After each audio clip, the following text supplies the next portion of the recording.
완전히 괜찮은 사람이 있고 후유증이 있는 사람이 있다고 하더라고.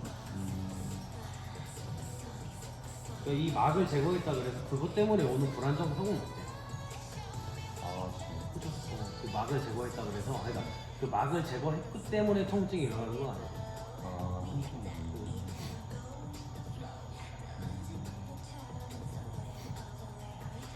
그게 그 잡아주는 역할을 한다고 하셨잖아요. 그죠? 그냥 속 마음에 가둬두는 거죠.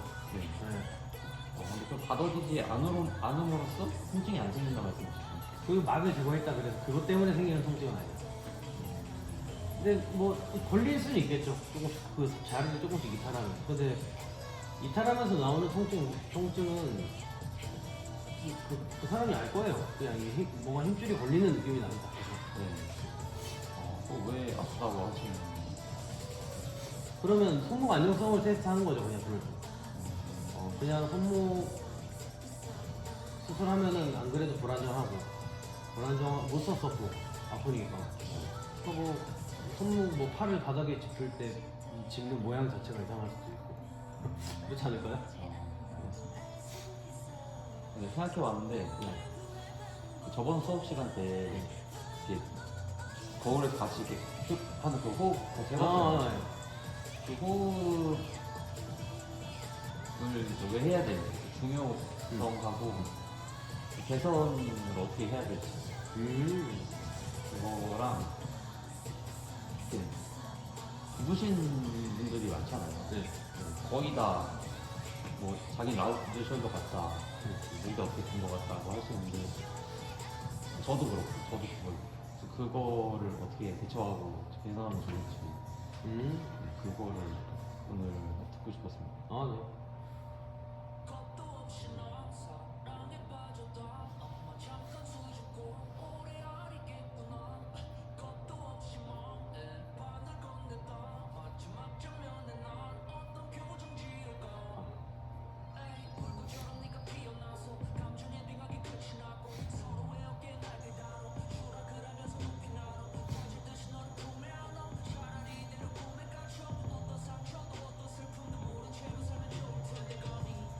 이거는 뭐 엑스레이상 네. 만곡 정도. 네. 지금 이쪽이 앞이고 이쪽이 뒤죠. 그러면 이 각도 35, 40, 45. 이거 알고 계셔야 돼요. 네. 경추는 1번부터 7번까지 전체 각도가 35도 정도. 저번에 말씀드렸던 게 이 중력에 의한 외적인 중심선 토크 바닥면에서 유체 3번 정도는 앞으로 튀어나가는 약간. 그래서 나머지 복숭아뼈, 그다음에 무릎 중간, 무릎 오금 중간, 대전자, 그다음에 웨이도, 유연교균의 일자. 이건 아시죠? 이거 당연히 아실 테고. 이상적인 자세는 약간의 전만. 너무 심한 거잖아요. 네. 얘는 너무 플랫하고 골반만 봤을 때. 거북목 여기 척추 수면 거예요.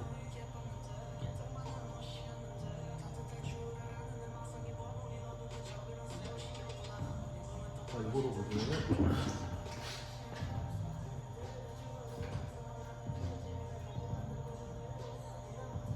이 흉추 쪽은 네. 극돌기가 아래로 많이 늘어져 있잖아요. 그죠? 경추에 비해서 유추랑. 네. 그래서 흉추는 이 소관절들이 상대적으로 많이 이미 누워있기 때문에 이 신전 굴곡에 대한 가동성이 좋지 못해요. 특히 신전. 네, 그러면 다 버리니까 쉽게 말하면. 그래서 가보죠. 너무 안 해도 보시면 돼요. 그 정도로. 이게 거북목 일자목이잖아요. 이게 정상이라고 치면 너무 심한 뒷당김이긴 하지만 이게 거북목 일자목.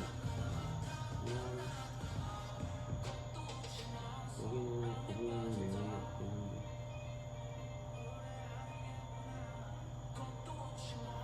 그 호흡이 흉곽 호흡이라는 게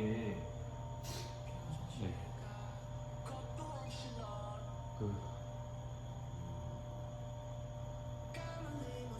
사람들이 자꾸 복식 호흡을 많이 하잖아요. 근데 이제 저 복식 호흡을 해야 되는 시점이 있고 내가 어느 정도 우리가 얘기하는 형식 호흡을 해야 되는 시점이 있어. 그래서 복식 호흡 같은 경우는 뭐 배로 하는 호흡이라고 쳤을 때 완전 안정시에는 복식 호흡을 할 수 있죠. 그냥 안정시에 지금처럼 네. 내가 크게 호흡이 필요하지 않으니까. 근데 이제 운동을 하는 도중에는 산소가 많이 필요하니까 복식 배가 차면 흉곽이 끝내는 더 풀어야 돼. 내가 더 큰 용적 압력을 최대한 분산시켜서 대기압이 더 높으니까 외부 압력이 더 높으니까 높은 곳에서 낮은 쪽으로 산소가 들어가게끔 만들어주는 거거든요. 이해되죠? 호흡이라는 게. 그러니까 선생님이 생각했을 때 이 사람은 복식 호흡이 아니라 가슴 호흡을 하네? 예를 들면 그러면 제가 만약에 호흡을 해요 지금 입으로 할게요. 입으로 이해했어요? 그러면 저는 목에 조금 힘이 들어가긴 했거든요. 네. 근데 복식 호흡을 안 한 것 같아요. 근데 제가 만약에 코로 지금 목에 힘이 하나도 안 들어가. 근데 겉으로 봤을 때는 가슴이 올라가고 배가 홀쭉하고 그러니까 배가 튀어나오는 과정 없이 바로 흉곽이 들리니까 이거를 복식 호흡을 안 했다라고 생각을 하는 거예요. 근데 큰 호흡을 했기 때문에 전체 과정이 한 번에 일어나는 거죠. 배가 부풀고 갈뼈가 벌어지고 늑골이 들리고 이게 되죠 여기까지. 그러면 이 가슴 호흡이 중요하다는 개념은 내가 몸통 전체를 빡빡하게 채운 거잖아요. 그냥 쉽게 말하면. 그래서 복식 호흡을 보통 강조할 때는 배 쪽만, 배 쪽까지만 호흡을 채우는 느낌? 이걸 들어 올리지 않고 객을 쪼여서 이 느낌은 우리가 유축 쪽 안정성이 중요한 데드리프트 스쿼트 같은 거 할 때 이 흉곽 쪽은 보통 상체 운동할 때 그 위에 얹혀진 날개뼈가 축 자체가 흔들리면 불안정하잖아요. 흉곽 자체를 단단히 만들기 위해서 흉곽을 부풀려 놓고 움직이죠. 그래서 내가 어깨 날개뼈랑 팔을 움직이는 상체 운동을 할 때 걔네들이 얹혀져 있는 축골기역이 흔들리지 않게끔 안정성을 부여하기 위해서 가슴 호흡이 필요하다고 생각을 하는 거예요. 그러니까 회원들한테는 이렇게 얘기를 하는 거죠. 흉곽 호흡이라는 게 단순하게 배 호흡이랑 가슴 호흡을 나누는 게 아니라 그냥 단순히 생각을 하면은 호흡 양차인 거예요. 내가 크게 들이마시면 가슴 늑골이 들리지 않는 사람은 없잖아요. 그죠? 우리가 폐의 용적 자체 내에서 전체적으로 쓰여있는 비율은 호흡을 할 때는 한 30에서 33% 정도 뭐 문헌 따라 조금 달라요. 폐 전체 100%의 그런 의미를 쓰는 사람은 아무도 없고 30% 정도 최대 쓴다고 쳤을 때 내가 또 어쨌든 30%라는 폐를 쓰기 위해서 늑골이 들려야 되는 거예요. 그 정도 비율 이하에서는 늑골이 들리진 않는 늑골이 그러면 스쿼트 할 때도 발살바 매뉴버가 호흡이 될 정도면 뭐 선생님도 해보시면 알겠지만 이렇게 되잖아요. 우리가 배로만 이렇게 안 하잖아요. 그죠? 더 큰 호흡으로 압을 만들기 위해서. 그러면 운동 많이 했던 사람들은 늑골이 들려도 처음에는 얘를 배로 보낼 수 있죠. 보낼 수 있잖아요.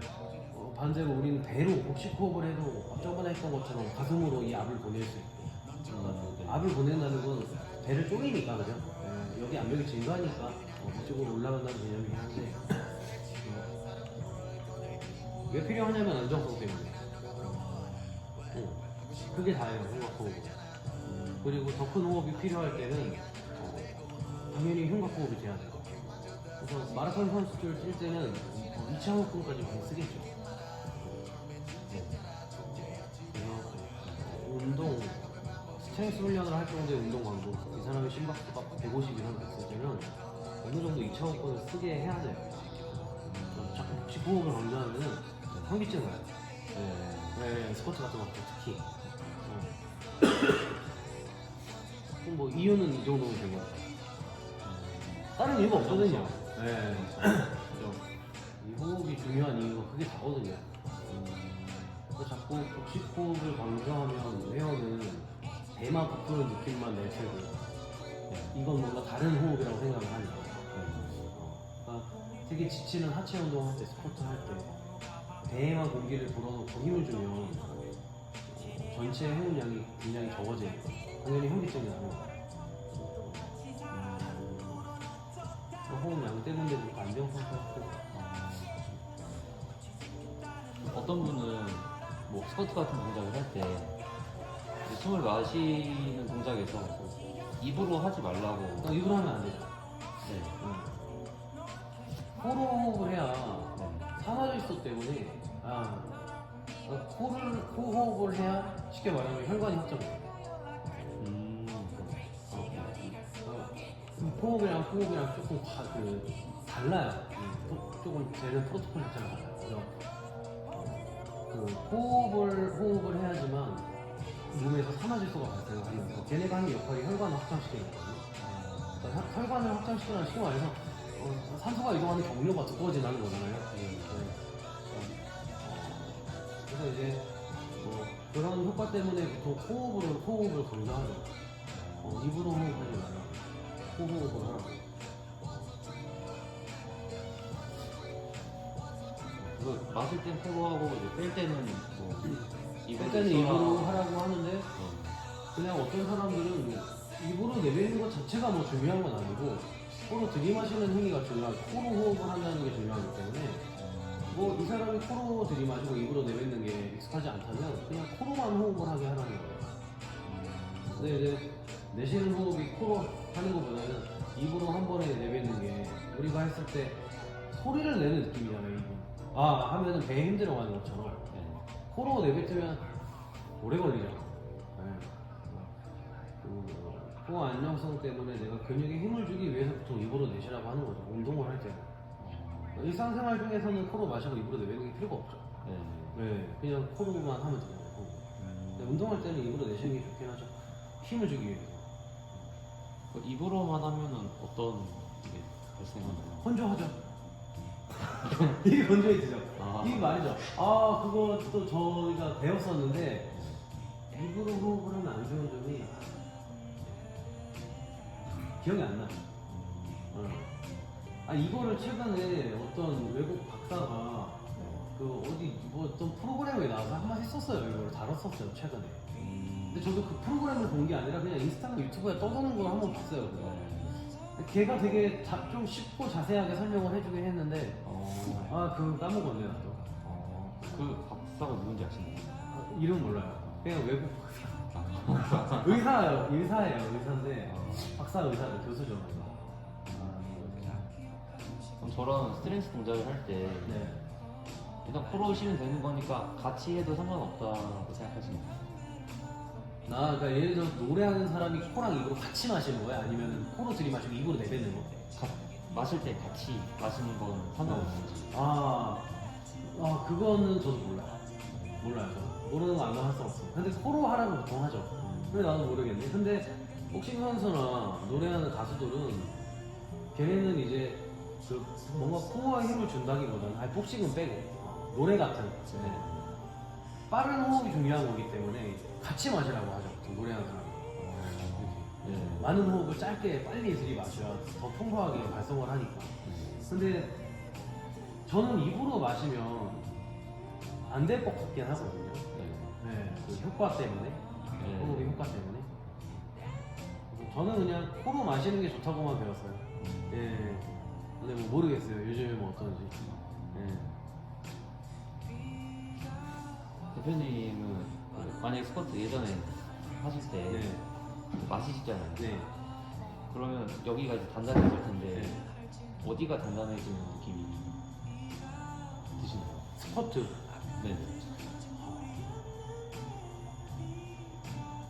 저 뭐 여러 가지를 주워 들어갔지만 이렇게 막 전방위로 다 채우라고 하잖아요. 그렇게 하고 무게를 받고 이제 동작을 하면 뭔가 저항이 좀 허리로 빠지는 느낌이었고 약간 좀 윗배 쪽에 채우니까 저는 그게 제일 괜찮았었거든요. 근데 훨씬 많이 아시니까 어떻게 생각하시나요? 역도 선수들은 전체를 채워요. 여기까지요? 그러니까 역도 선수들은 신전이 중요하고요. 파워리프터 선수, 크로스핏, 파워리프팅 하는 사람들은 굴곡을 만들어요. 그래서 이게 자세가 이게 맞고 이게 꼭 맞다는 아니고요. 원래는 체형마다 조금씩 다르게 하긴 해야 돼요. 그래서 등 운동이나 하체 운동 할 때 보통 열어야 되는 사람들은, 그러니까 여는 힘을 주는 데서 집중을 해야 되는 사람들은 뭐 흔히 이야기하는 구분 등, 뭐 스웨백이나 아니면 뭐 약간 라운드 숄더가 심한 사람들, 이런 사람들은 복식 여기에만 집중을 해버리면 더 굽잖아요. 그래서 보통 이런 사람들은 약간 펼치는 아웃의 형태로 자세를 잡으라고 얘기해요. 신전의 형태로. 그러니까 저는 제가 지금 생각을 하면, 원래 정석은 배운 대로 얘기를 하면은 당연히 코어니까 앞쪽 배에 힘이 들어가는 게 우선이긴 해요. 그러니까 앞쪽 배에 힘을 주는 행위를 하는 거고, 우리는 그때 전체적인 폄의 행위를 하는 거죠. 그러니까 전체적으로 일어나는 동작 자체는 등을 세우는 거잖아요. 구부리는 건 아니니까. 그러니까 자연스럽게 내가 하는 행위는 폄의 힘이지만, 일어나는 힘이지만, 이때 이제 허리가 과하게 신전되지 않게 힘은 배에 느껴야죠. 그 호흡으로 인한 힘은. 정석은 이게 맞죠. 선생님이 말한 약간 상복부? 약간 애매한 가슴 부위 쪽? 그러니까 보통 여기까지 호흡이 차는 느낌은 지금 터치하신 그쪽에 이거죠, 그죠? 거기에 와. 이렇게. 그러면 허리를 흔들어 보는 거예요. 선생님이 하는 호흡을 하고 올드에 앉아서 허리를 움직이려고 해보세요. 그 내가 힘을 준 그 느낌이 풀리지 않게. 딱 세팅이 됐으면 그 느낌을 그대로 100% 유지하면서 골반이나 허리를 움직이려고 해보는 거예요. 근데 만약에 골반, 허리가 막 움직여요. 그럼 안정성이 지금 떨어지는 상태라는 거죠. 근데 만약에 완전 아랫배 쪽, 고관절 굴곡근 근처나 아랫배 쪽에 힘을 꽉 주면, 아랫배 쪽에 주면은 이 힘을 풀지 않고서는 허리가 움직이지 않거든요. 허리뼈가 차라리 굽어 있으면 굽어 있지. 네네. 절대 못 피잖아요. 이 힘을 풀지 않고서는. 이해되죠? 그래서 일부러 파악하는 거예요. 선생님이 여기에 느끼는 거랑 뭐 여기에 안 느껴지고 여기에 느끼는 게 잘못된 건 아니고, 내가 느꼈을 때 여기지만 뭐 허리가 잡히면 상관없죠. 막 흔들었을 때.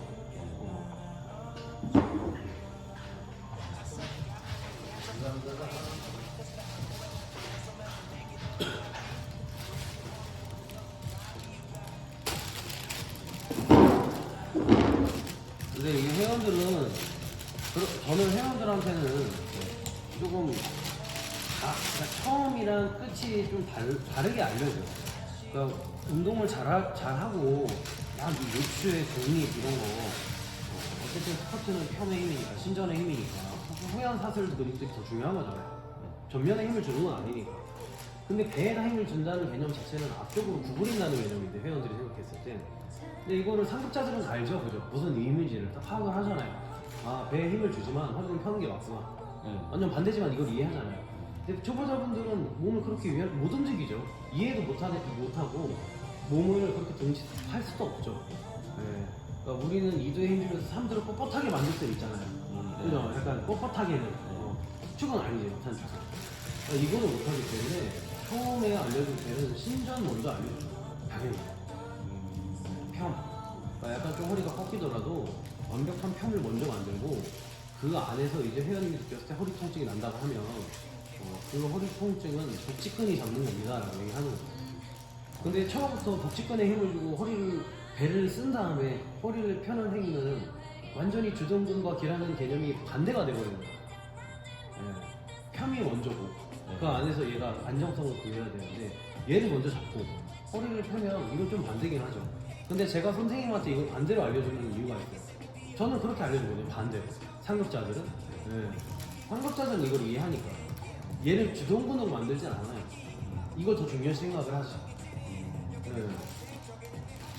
아무튼.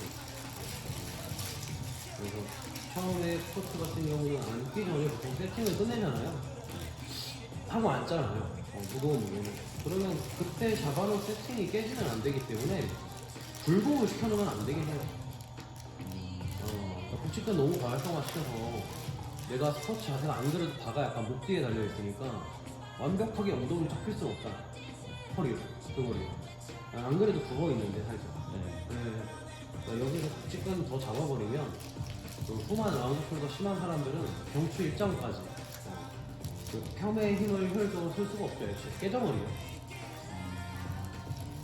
너무 뻔한 얘기지만 그죠? 그래서 초보자분들은 보통 바벨 스쿼트 시키면 저는 차라리 그 허리를 좀 펴는 형태로 이게 꼭 좋다고 얘기를 하진 않아요. 또 너무 과도하게 하이퍼 익스텐션 펴져버리면 그건 또 허리 부상이 원인이 되니까. 그래서 항상 저도 얘기를 하면서 이게 좀 곤란한 게 잘 아는 사람들은 제 말을 이해해요. 아, 이 사람이 이때는 이렇게 얘기를 하고 어떨 땐 이렇게 얘기하는 이유를 그래도 대충 머릿속으로나마 이해는 하세요. 아, 이런 것도 중요하고 이런 것도 중요하니까 그때 큐잉이 좀 잘할 수 있겠구나. 근데 끝내 다 조합해보면 맥락은 하나긴 하거든요. 뭐 얘도 중요하고 얘도 중요하다는 거니까. 네. 근데 초보자분들 입장에서 그게 아니죠. 왜 이랬다 저랬다 해가지고. 아. 그래서 저도 막 한 번에 설명은 안 해드리고요. 처음에는 허리 펴는 거 하다가 나중에 바꿔버려요. 이제는 배에 좀 힘줄게요. 그러니까 회원이 물어보는 거예요. 그 선생님이 원하는 결론이 뭔지 먼저 말씀을 해달라고 자꾸 얘기를 해요. 이해되죠? 무슨 말인지. 네. 그래서 뭐 결과적으로는 폄의 힘이 더 중요하지만 그 폄의 힘을 줬을 때 너무 심하게 과신전이 되지 않게 복직근 같은 근육들이 적당한 톤을 유지하는 게 중요한 겁니다. 근데 이제 많은 매체에서는 이 굴곡의 힘, 약간 몸을 많은 행위, 인터윙 아니다 안쪽으로 이걸 너무 강조하기 때문에 초보자분들 입장에서 생각을 했을 때는 그러면은 등을 구부리고 하라는 건가? 느낌이 이 파워전을 만들고 크로스핏에서 생각하는 그거는 크로스핏이기 때문에 그렇게 하는 거죠. 파워리프팅 선수들이기 때문에 그렇게 하는 거고 우리 회원님들은 역도에 가깝게 자세를 만들기 좋긴 하죠. 그 차이가 뭔가요? 역도 종목은 아주 무거운 무게를 그냥 부상 없이 안전하게 들기 위한 거고, 크로스핏 같은 경우는 물론 똑같죠. 비슷하지만 맥락이 뭐냐면 그냥 쉽게 말해서 역도는 힘을 내야 되는 주동근의 힘을 정말 꽉 줘서 다치지 않는 게 중요한 거예요. 역도는 쉽게 말하면 크로스핏의 개념은 플랭크랑 똑같아요. 그 척추를 지지하는 앞쪽 근육들로 방패를 만드는 개념인 거죠. 쉽게 말하면 척추는 전굴 앞쪽으로 꺾이는 것보다 후굴이 훨씬 위험해요. 붓는 행위가. 꺾이는 건 상관없어요. 꺾인다고 부러지진 않아요. 약간 뭐 전단이 될 정도로 꺾는 분들은 없기 때문에 이게 탁 이렇게. 물론 그 척추도 그 약간 그 척추 분리증 같은 거. 척추 분리증은 대추에 뼈가 부러졌다고 생각을 하는 거예요. 척추 분리증이라는 게 내 회원이 처음 와서 상담을 받는데 척추 분리증이 있대요. 그러면 우리 일반적인 트레이너들이 생각했을 때는 척추가 분리? 뭔가 허리가 좀 과하게 꺾여서 천추랑 요추 쪽에서 약간 이런 느낌이 좀 있나 보다. 약간 위치가 이 정도로 생각을 하시는데 척추 분리증이라는 진단은 보통 여기 뒤에 있는 뼈가 부러져 있는 걸 얘기하는 거예요. 저 튀어나오는 거죠? 격투기 같은 거 예를 들면 그게 살짝 부러져 있는 거예요. 이게 분리가 됐다고요. 척추가 분리된 거잖아요.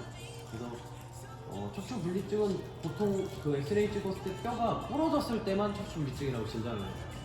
이런 사람들은 구조적인 변화형이 있는 거기 때문에 애초에 안정성을 만들어내기가 힘들죠. 그러니까 이제 이런 사람 척추 분리증이 있다는 사람을 가지고 뭐 전만이 과한 형태 혹은 뭐 후만이 과해지는 형태 정도의 그런 운동은 다 안 좋긴 하죠. 근데 그 중에서도 척추 분리증이 있는 사람들은 보통 전만 때문에 척추 분리가 되거든요. 약간 이런 과도한 하이퍼 익스텐션을 자꾸 하다가 뒤쪽 극돌기들끼리 서로 이렇게 부딪힐 거 아니에요. 약간 압박. 그죠? 계속 꺾으면. 그런 과정에서 약간 이렇게 부러지는 거예요. 살짝 하나 툭 이렇게. 얘가 막 돌아다닐 정도는 아니. 돌아다니면 이제 신경을 막 누르니까 제거를 해야 되고 그 수술 방법은 저도 잘 모르지만 그런 척추 분리증이 있는 환자들만 보통 전방전이증 앞쪽으로 빠지는 형태가 그 사람들은 전만의 형태도 좋지 않기 때문에 보통 굉장히 중립을 잘 만들어야죠. 휘굴도 아니고 전굴도 아니고. 근데 근데 이제 그 외적인 일반적인 사람들은 파워존을 형성하는 이런 느낌보다는 신전의 힘이 훨씬 좋긴 하죠. 그래서 신전의 힘은 근육이 주는 거고, 여기 겉에 있는 표층 근육이 주는 거고, 심층에서 호흡근은 뒤로 꺾을 때 안정성을 제공하는 거고. 그래서 운동하는 선수들, 운동하는 사람들은 그 호흡 방법도 복부에 힘을 주는 보갑을 채우는 호흡 방법도 우리가 하는 발살바 메뉴 보면은 그 힘의 형태가 필라테스의 할로잉 기법이 아니라 할로잉은 그냥 내쉬면서 들어가는 이거. 예, 이게 할로잉이에요. 호흡근만 쓰는 거 쉽게 말하면. 근데 우리는 그 할로잉 말고 갑자기 이름 기억 안 나네. 뭐죠? 호흡 두 가지인데 아무튼 복부 그냥 우리가 힘을 주잖아요. 우리 웨이트 하는 사람들. 호흡뿐만 아니라 끝까지 하잖아요. 네, 복직근 전체에 힘 주죠. 지금까지. 그래서 우리는 호흡근 플러스 복직근에 힘을 주는 형태로 어느 정도 앞쪽에서 안정성을 제공하죠. 선생님이 물어본 게 이게 맞아요? 그러면 그냥 끝내는 신전이냐 불곡이냐 이거예요? 편을 중요시하냐 불곡을 중요시하냐 이건 아니잖아. 중립이 중요하다는 건 아실 테니까. 제가 궁금했던 건 역도랑 파워리프팅이 차이. 목적이 같은 거라고 생각하는데 파워리프팅은 어디서 끝나요? 파워리프팅 선수들은 저는 잘 몰라요 그쪽은. 저도 잘 모르겠어요. 기록 어떻게 재는지 몰라요. 뭐 데드리프트면 1회 재는 거 되나요? 뭐 그렇게 하겠죠. 아니면 뭐 그 시합이 뭐 가끔 크로스핏 종목 보면 막 이거 20 몇 번 하고 몇 분 동안 몇 개 하고 쭉 가서 옆에 경쟁자도 있고 누가 더 먼저 끝내라 이런 거 할 때도 있고 그죠? 근데 그냥 1회 되는 걸 생각을 했을 때 역도는 그 종목 특성상 규정이 많죠. 뭐 허리를 펴야 되고 완벽하게 무릎 고관절을 편 상태에서 몇 초간 버텨야 돼요. 아니면은 뭐 이제 위로 올리는 스트레치나 그 뭐 클린앤 저크 같은 거 할 때도 어쨌든 어깨 위에 올려야 되잖아 이 사람들. 그러니까 여기에 머물러 있으면 안 되는 거예요. 얹혀야지 무조건. 스트레치는 위로 올리는 동작 자체는 전체 흉곽의 안정성을 만들어내야 되니까. 근데 크로스핏은 보통 아니에요. 크로스핏은 그냥 드는 게 목적이에요. 얘네들이 목적은 데드리프트 가서 우리 코치가 그 스트랩 감아서 영차 한번 했을 때 드는 그리고 툭 내려놓잖아요. 맞아요. 그러니까 뭔가 규정이 없죠 쉽게 말하면. 그냥 다치지 않고 무거운 걸 들기만 하면 되는 거죠. 그러니까 이제 역도는 규정상 보통 머리 위로 팔을 들어야 되기 때문에 펼 수밖에 없어요. 그러니까 애초에 펴의 힘을 가져와야 되는 거고 크로스핏은 펴지 않아도 되기 때문에 그냥 우리 사람들 부정한 자세로 그냥 엉덩이랑 하체로만 드는 거죠 쉽게 말하면. 엉덩이를 많이 쓰기 위해서 그리고 엉덩이 딥드라이브를 써서 드는 거예요. 조금 완전히 다른 거죠. 뭐 이게 맞다 이게 맞다 아니에요. 근데 선생님이 했을 때 편한 건 힙드라이브 아니 이 크로스핏 형태겠죠 당연히. 우리는 허리가 굽는 게 편하니까. 근데 회원들은 이렇게 하면 부상 위험이 있긴 하죠. 복압 컨트롤이 되는 상급자는 상관없죠. 내가 어느 정도 무게를 들 수 있는지도 알고 있고 내가 이 정도 들면 다칠 수 있겠다. 기준이 있는 사람들은 상관없지만 초보자들은 그렇지 않잖아요. 내가 주는 무게가 처음 드는 무게니까. 근데 그 사람한테 처음부터 고갑을 자꾸 유지하라고 말을 하면은 이 사람은 후근에 대한 개념이 애초에 머릿속에 있질 않은 거예요. 여기에 대한 염려를 해야 되는데 항상 염두에 두고 해야 되는데 이거를 염두에 두지 않고 여기만 신경을 쓰는 거죠. 그러면 훅을 자체가 가장 위험한데 무게도 실려있고 힘도 주고 엉덩이 근육을 쓰겠다고. 그러면 허리 주변은 신장성 수축을 하고 있는 거잖아요. 간단하게. 좋지는 않죠 형태가 이게. 상급자는 그걸 컨트롤 하겠죠. 선생님 같은 사람들은. 그러면 복압 잡기는 당연히 이게 좋으니까. 브레이싱 기법. 근데 연습은 선생님도 역도식으로 하는 게 좋아요. 역도식이 정석이에요. 이게 스포츠 의학적으로든 뭐 역도 종목이든 그 크로스핏 빼고요. 크로스핏은 그 뭔가 형상은 완벽하지 못해요. 네, 크로스핏은 좀 다른 개념의 운동이라고 생각을 하셔야 돼요. 그러니까 우리가 시티드 로우 정석 자세가 있죠. 근데 로잉 머신은 그렇게 하진 않아요. 네. 막 그렇게 안 하죠. 그러니까 완전히 생활 스포츠형 운동이라고 생각을 하는 거예요. 크로스핏은 좀 다른 개념이에요.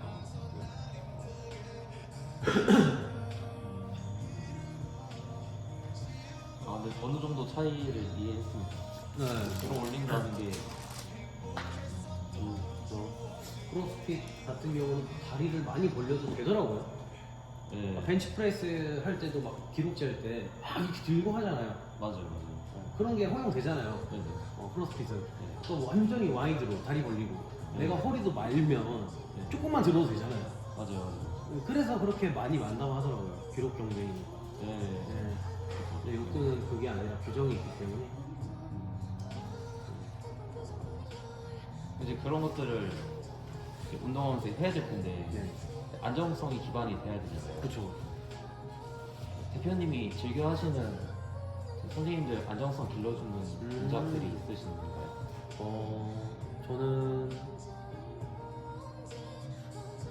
스쿼트 같은 경우는 어쨌든 스쿼트, 데드리프트 같은 게 운동 안정성이 되게 중요하잖아요. 벤치프레스 말고 푸시업 같은 거. 그러면 말했지만 증폭된 상황을 만들어줘요. 그러니까 단순히 저 보습을 뒤집어 놓고 이런 건 유튜브에도 많이 나오는데 아, 네, 뒤집어 놓으세요. 보습을 네네. 잡을 수 있게 뒤집어서 튜브를 밑에 대고 네네. 판을 잡고 그 테니스 공 던져주고 가운데 꼬리 시켜라 이런 거 하잖아요. 아, 이렇게 해가지고. 그러니까 테니스 공 딱 던져주고 떨어뜨리지 말고 가운데 동그라미 안으로 중심 잡고 꼬리 시켜라. 그러면 이게 움직여야 되잖아요, 이 사람 입장에서. 네. 근데 무릎을 굽히지 말라고 해요. 무릎을 굽히지 말고 그냥 이 공을 잘 컨트롤해서 집어넣어보세요 해요. 막 이렇게 하겠죠. 그럼 어깨가 움직이고 있잖아요. 그러면 이 사람은 몸통 쪽에서는 버텨야죠. 몸통이 움직이면 어깨는 고정이지만 이 사람은 어깨를 움직이고 있어요. 팔을. 움직이겠죠. 그럼 어쩔 수 없이 얘가 안정성을 취해야 되는 동작을 만들어내는 거예요. 그럼 막 배가 벌벌 떨리겠죠. 그래서 그런 거 저는 항상 말하지만 그냥 그렇게 될 수밖에 없는 동작들을 많이 시켜요. 스쿼트도 일부러 까치발 들고 시키던가 일부러 앞꿈치만 딱 대고 뒤꿈치 살짝 들고. 근데 그렇다 그래서 앉는 과정에서 뒤꿈치를 들었는데 종아리 근육에 약간 힘이 들어갔잖아요. 발목 주변에 힘이 들어갈 거 아니에요. 그러면 이 사람이 뒤꿈치를 든 상태에서 무릎을 굽힐 때 발목이 굳어서 이렇게 도끼찜 하는 것처럼 같이 들면 안 돼요. 이거 이해되죠? 발목도 굽힘이 돼야죠.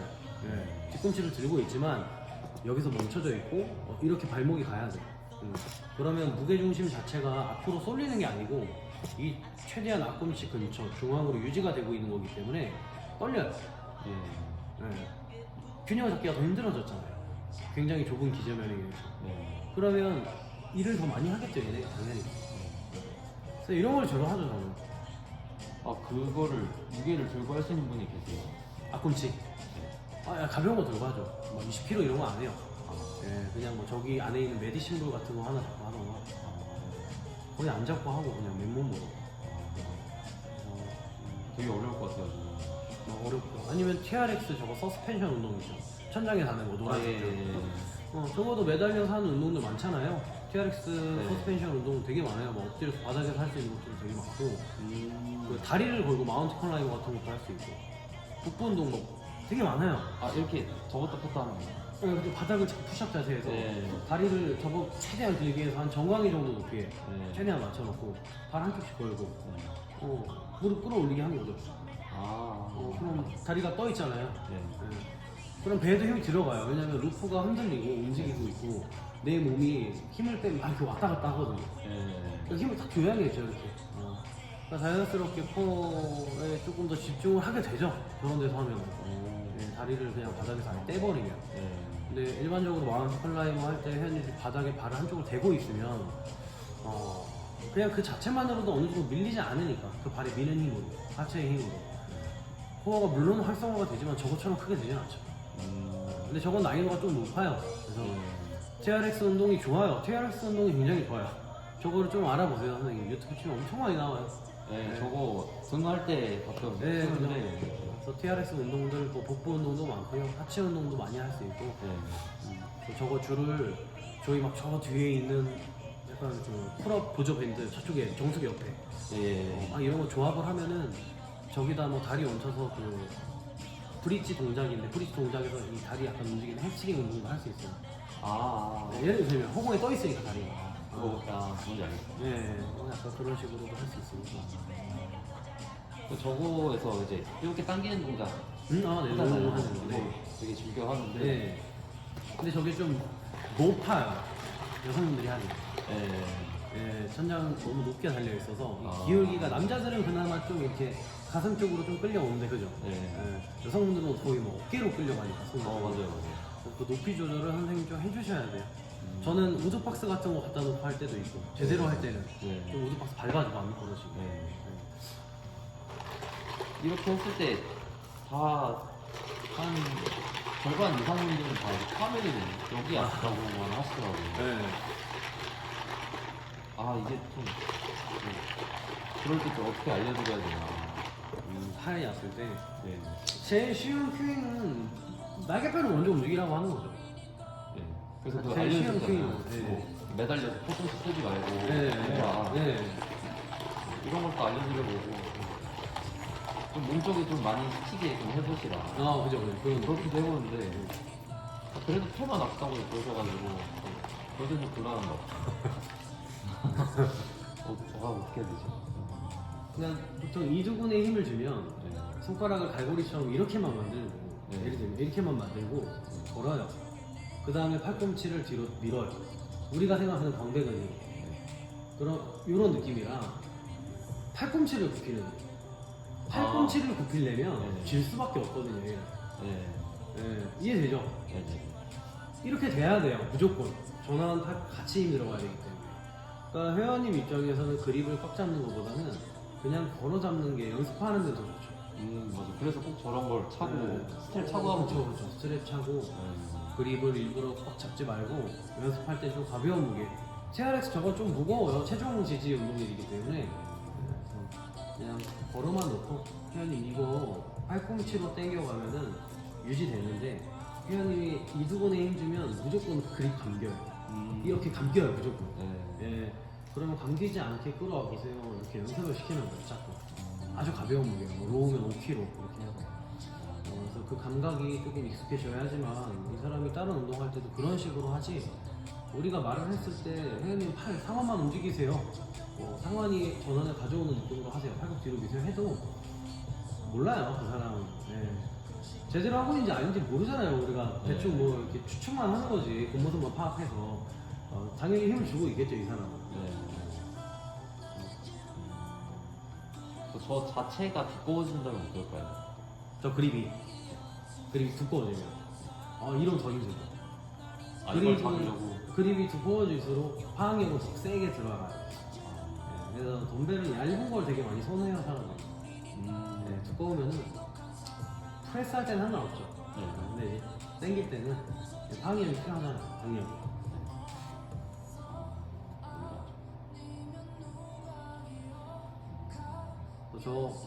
저기 저 뭐야 케이블 머신 그립들 달려 있는 거 밑에 주황색 예. 저거 껴봤어요? 예. 저게 그거예요. 네, 두껍게 잡는 거. 네. 저 이두 할 때 좋더라고요. 어떤? 저걸로 이두 컬을 했었는데. 저거 잡고. 예. 이렇게 안 잡고 그냥 이렇게 대충 얹혀서. 저희 케이블 한 손 그립 있잖아요. 거기에 껴가지고 합체해가지고. 이렇게 생긴 거 네모난 거. 네 맞아요. 거기다 이 주황색 커브 말하는 거죠? 네, 그 주황색 합쳐가지고. 네. 네. 그렇게 두껍게 하니까 해서? 네, 그러니까 좋더라고요. 그렇게 쓴 거 아닌가요? 그런 식으로 쓰는 거예요. 맞죠? 파벨에 끼거나 뭐 네. 이렇게 해서. 그냥 전환 운동 같이 더 세게 되라고 하는 거거든요. 그래서 보수 즐겨 하시고 몇 번 되면 TRX 하시고. 우선 간단한 그런 거 너무 많죠. 저 짐볼에 앉아서 예를 들어서 짐볼에 앉아서도 폼롤러 위에서 걷기 예를 들면 폼롤러를 바닥에 내려놓고 폼롤러 위에서 걷기 혹은 서 있기, 뭐 걸을 수가 있어. 짐볼 위에 무릎을 대고 중심 잡기 잘 대고 무릎만 딱 세워서 이렇게 짐볼 위에 중심 잡기. 이거 하면 돼요. 다 돼요. 저는 폼롤러에서 걸어요. 폼롤러. 그러니까 이렇게 조금씩 굴리면서. 아, 그렇죠. 조금씩 굴리는 거죠. 아, 세비트 하면서도 어쨌든 넘어지지 않고 이렇게 걸어가는 거죠. 굴리면. 뭐 안 잡고요. 안 잡고 안 잡고. 처음부터는 못하죠. 근데 이제 하다 보면 다 돼요. 그럼 막 앞으로도 돌아가고 뒤로도 돌아가고. 저는 지금 아들도 지금 그걸 시키고 있어요. 진짜요? 맞아요. 항상 저 심심할 때 집에서 해요. 손으로. 거실 항상 있거든요. 내려놓고 TV 볼 때. 애기는 잡아주시죠. 알게 잡아주죠. 그쵸. 네, 위험하니까.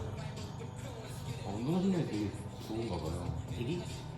애기들은 보통 중심 잡기 잘해요. 아직은 중심점이 되게 낮잖아요. 우리가 키가 크니까.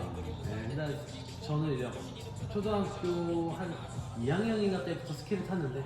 뭐 어릴 때 탔던 거랑 지금이랑 또 느낌이 다르잖아요. 지금은 중심 잡기 힘들죠. 근데 어릴 때는 물론 넘어져도 안 아프고 거의 안 넘어지죠. 중심점이 낮으니까 안정적이잖아요. 어린애들은 보통 중심을 알아서 잘 잡아요.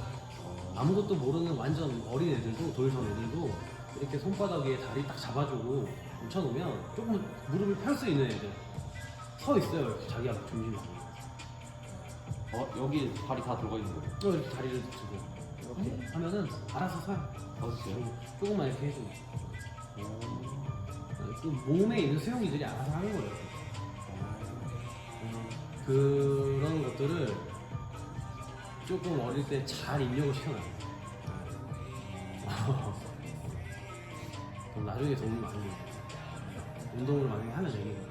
나중에 운동 엄청 잘해지겠어요. 모르겠어요.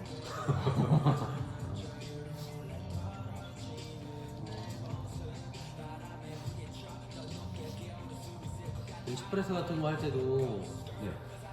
저 등받이 있는 벤치 말고 가끔은 바닥에서 폼롤러에 누워서도 하고. 폼롤러를 세로로 딱 깔아놓고 바닥에. 세로로. 이렇게 바닥에 진짜로 깔아놓고 이렇게 여기 누울 수 있잖아. 그러면 이 위에서도 벤치프레스를 하는데 덤벨 한 손만 한 손으로 워낙 하고 뭐 투아미 때 다리 한쪽 들리고 하고 뭐 이런 식으로 약간 데드버거처럼. 원암이면. 그러니까 한쪽 손은 무게 잡고 얘는 움직이고 한쪽 손은 뭐 앞으로 뻗고 있던가 아니면 그냥 뭐 내려놓던가. 그다음 내가 지금 이렇게 움직이는 손 동측 다리만 되던가 아니면 대측 다리만 되던가 점점 라인으로 높여가는 거죠. 이렇게 된다는 거. 이거 되게 어렵다. 이렇게. 그래서 보통 다리를 드는 건 저도 잘 안 되긴 하는데 한쪽씩 드는 거는. 하는 사람들은 해요 이거. 이거 남자들은 몸이 무게가 무겁고 아무래도 어깨 넓이 면적이 크니까 이 좁은 공간 안에서 중심 잡기가 힘든데 몸 작은 여성분들은 이게 좁지 않거든요 폼력. 그러니까 오히려 여성분들이 그런 거 잘하죠. 그래서 뭐 다리는 양쪽으로 대고 대신에 보폭을 좀 줄여서 넓으면 너무 편하잖아요. 좀 줄여서 내가 한 손만 무게를 들고 움직일 때 몸통이 한쪽으로 막 기울지 않고 이건 코어 힘이지 않아요. 뭐 이런 식으로도 할 수 있죠. 벤치에 누워서는 뭐 한쪽 손 할 때 벤치는 조금 넓으니까 한쪽 다리 들고 하던가 이런 식으로. 그리고 한쪽 발만 지지하고 한쪽 발은 들었을 때 당연히 골반이 한쪽 방향으로 좀 처질 거 아니에요. 무게도 한쪽 손에 들면 그럼 이걸 또 코어로 맞추는 거예요. 그래서 뭐 이런 식으로 좀 정적으로도 운동을 할 수 있고 또 정적성 운동처럼. 되게 불안하게 하는 거를 많이. 그죠? 네, 그게 가장 효율적이죠. 그러니까 코어 운동을 플랭크로 하는 게 가장 비효율적인 거죠. 어떻게 보면. 플랭크 자체도 어떻게 보면 불안한 자세를 만든 거잖아요. 그죠? 허리가 처지는 자세를 만들어서 힘을 주는 건데, 그러니까 보통 허리를 들라고만 큐잉을 하면 되는데, 그걸 큐잉을 너무 복잡하게 해버리니까 요즘 좀 달라지는 거죠. 플랭크. 플랭크는 그냥 바닥에 배가 닿지 않게 버티면 되는 동작이죠. 그래서 조금 더 코어 쪽에만 집중을 하기 위해서는 어느 정도 이제 팔, 어깨도 좀 밀어주고 무릎도 좀 펴고 그럼 이 상태에서 내가 굳이 이런 자세를 만들 필요는 없어요. 브레이식 하는 것좀 이렇게 막 구부정하게 그냥 펴고 있으면 되는 거예요. 우리한테 필요한 건 척추가 펴져 있을 때 받쳐주는 힘이 중요한 거예요. 굴곡 상태에서 굴곡의 힘을 만들 필요는 없죠. 네, 운동할 때는. 데드버그 같은 거 저번에 했었나? 보드독 할 때도 조금 척추가 펴져 있는 게 좋아요. 그뭐 수건 깔고 그렇죠. 조금 일부러 데드버그 할 때도 허리를 누르지 말고 차라리 좀 펴놓고 편 상태에서 자꾸 컨트롤하는 거로 연습을 해야지 구부정하게 미리 굽혀놓은 상태에서 컨트롤하는 건 아무 의미가 없죠. 구부정하게 만들어 놓고 컨트롤 한다는 거는 내가 힘을 꽉 준 상태에서 놓지 않겠다가 되는 거예요. 이해되죠? 복직근의 힘을 뭐 100% 주고 이 100%의 힘을 빼지 않고 뭐 데드버그로 치면은 고관절만 움직이겠다 이거예요. 근데 우리가 원하는 건 이게 아니야. 데드버그 효과가. 내가 다리가 움직일 때 골반이 움직이는데 그 골반이 움직임에 허리가 뜨지 않게 적절히 좀 받쳐주는 걸 원하는 거죠. 그러니까 펴져야 돼 허리가. 이해되죠? 저번에 했던 거니까. 목도 1.5분목 이것도 마찬가지. 이제 제가 지금 이러고 있잖아요. 저는 등이 굽었기 때문에 목이 앞으로 빠진 거예요. 그럼 하나 더 가면 허리가 뒤로 빠졌기 때문에 등이 앞으로 오는 거고요.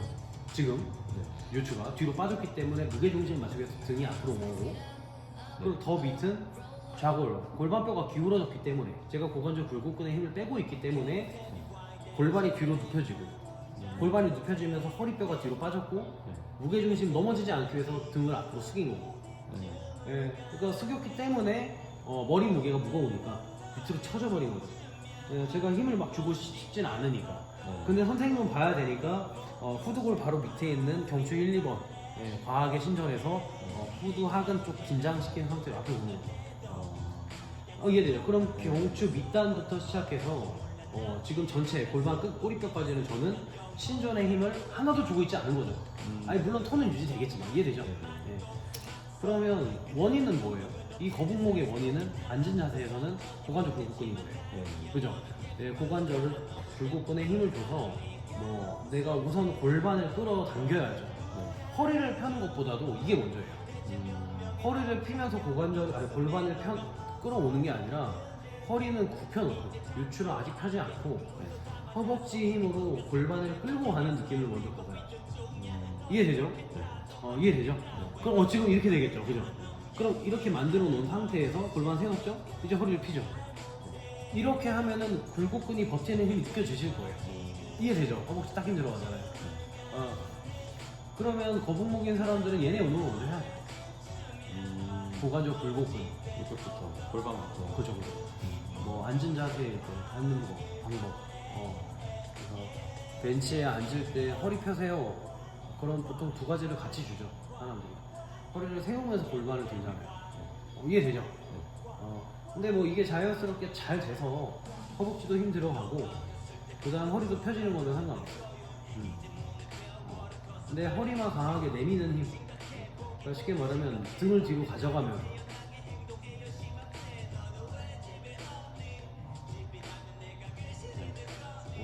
뭐 어쨌든 다 힘은 들어갈 거예요. 굴곡근은 무조건 들어가요. 허리 피면. 그래서 골반을 움직여라 하는 표현이랑 허리를 펴라는 똑같은 거예요. 어차피 두 개 같이 되니까. 근데 가슴을 드는 건 좀 아니죠, 이거는.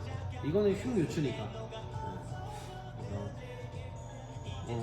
거북목, 일자목 파악하는 거는 이제 알잖아요, 대충. 커브 보면 되고.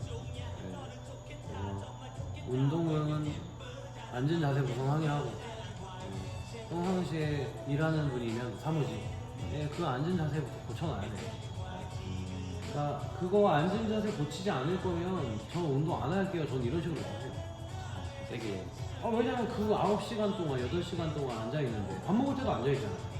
그 앉은 자세를 고쳐버리지 않으면 아무리 제가 여기서 50분 일주일에 저거 운동해봤자 호전 안 되죠, 절대. 그거는. 그러면 교체를 해야죠. 의자가 너무 높으면 구부러지니까 낮은 의자 사고 해서 뭐 경제적으로 의자 사기 힘들면 뭐 방법은 강구해야죠. 그럼 책상 높이 높여야죠. 뭐 받침 같은 거 사서 올려놓고 한다던가 이렇게 허리 펴질 수 있게. 아니 뭐 허리를 강제적으로 필 수 있게 좀 의자 끝에 머리 앉던가 차라리. 등받이 없게끔. 좀 푹신한 거 깔고 대신 좌골이 압박을 많이 받으니까 이렇게 되면. 그런 식으로 해서 그걸 할 수 있다고 하면 네. 보통 그것만 해도 제가 운동 안 시켜도 호전은 돼요. 거기. 항상 뼈들은 근육에 의해서 자리를 잡잖아요. 근육에 의해서. 그래서 아래쪽이 서버리면 제가 굽혔을 때는 얼굴이 앞으로 빠질 수밖에 없지만 제가 여기는 신경 쓰지 않고 아래쪽만 세워도 지금 알아서 뭐 얼굴이 뒤로 조금 빠졌거든요. 이해되죠? 뭐 완벽하게 펴지진 않았지만 그래서 골반 먼저 다루고 나서 그 다음에 이제 허리까지 조금 다루면 되는 거죠. 익스텐션에 힘 조금 주면 이제 머리가 뒤로 가잖아요. 네. 그럼 제가 굳이 이 상태에서 목을 펼 필요가 없죠. 그죠? 그러니까 근육의 힘의 문제는 아니에요. 대부분. 신전 근이 약해서는 아니죠, 절대. 그냥 신전이 되지 않게끔 몸의 위치를 만들어 놓은 거기 때문에 그 위치만 인지시켜주면 돼요. 반대의 경우는 어떻게 했습니까? 예를 들면 너무 전만. 엉덩이가 툭 전방경사. 네. 너무 심한 전문경사. 네. 그러면 그 브레이크 역할, 고관절 굴곡의 브레이크 역할을 하는 근육도 봐야죠. 뭐 고관절 신전 역할을 하는 근육, 엉덩이 근육, 그다음에 햄스트링 같은 거. MHA 해야 돼요. 조수 근력 평가를 해야 돼요. 이거는 전방경사는 보통 잘 일어나면 안 돼요. 그러니까 우리가 보통 앉았을 때 힘을 풀면 골반이 뒤로 빠져야지 상태 자체가. 앞으로 빠지는 건 말이 안 되잖아요, 그죠?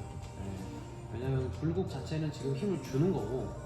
지금 여기서 고관절 신전은 힘을 주는 게 아니라 힘을 뺀 거기 때문에 굴곡근에 힘을 뺀 거고 앉은 자세에서 고관절에서 주동근은 지금 굴곡근인 거잖아요. 그죠? 그러니까 이제 앞으로 넘어간다는 거는 쉽게 말해서 힘을 뺐는데 굴곡근에 힘을 빼고 있는데 허벅지에 힘을 빼고 있는데 앞으로 넘어가는 건 반대로 지금 기량근 작용을 하는 뒤쪽 근육들이 너무 약하다는 거예요.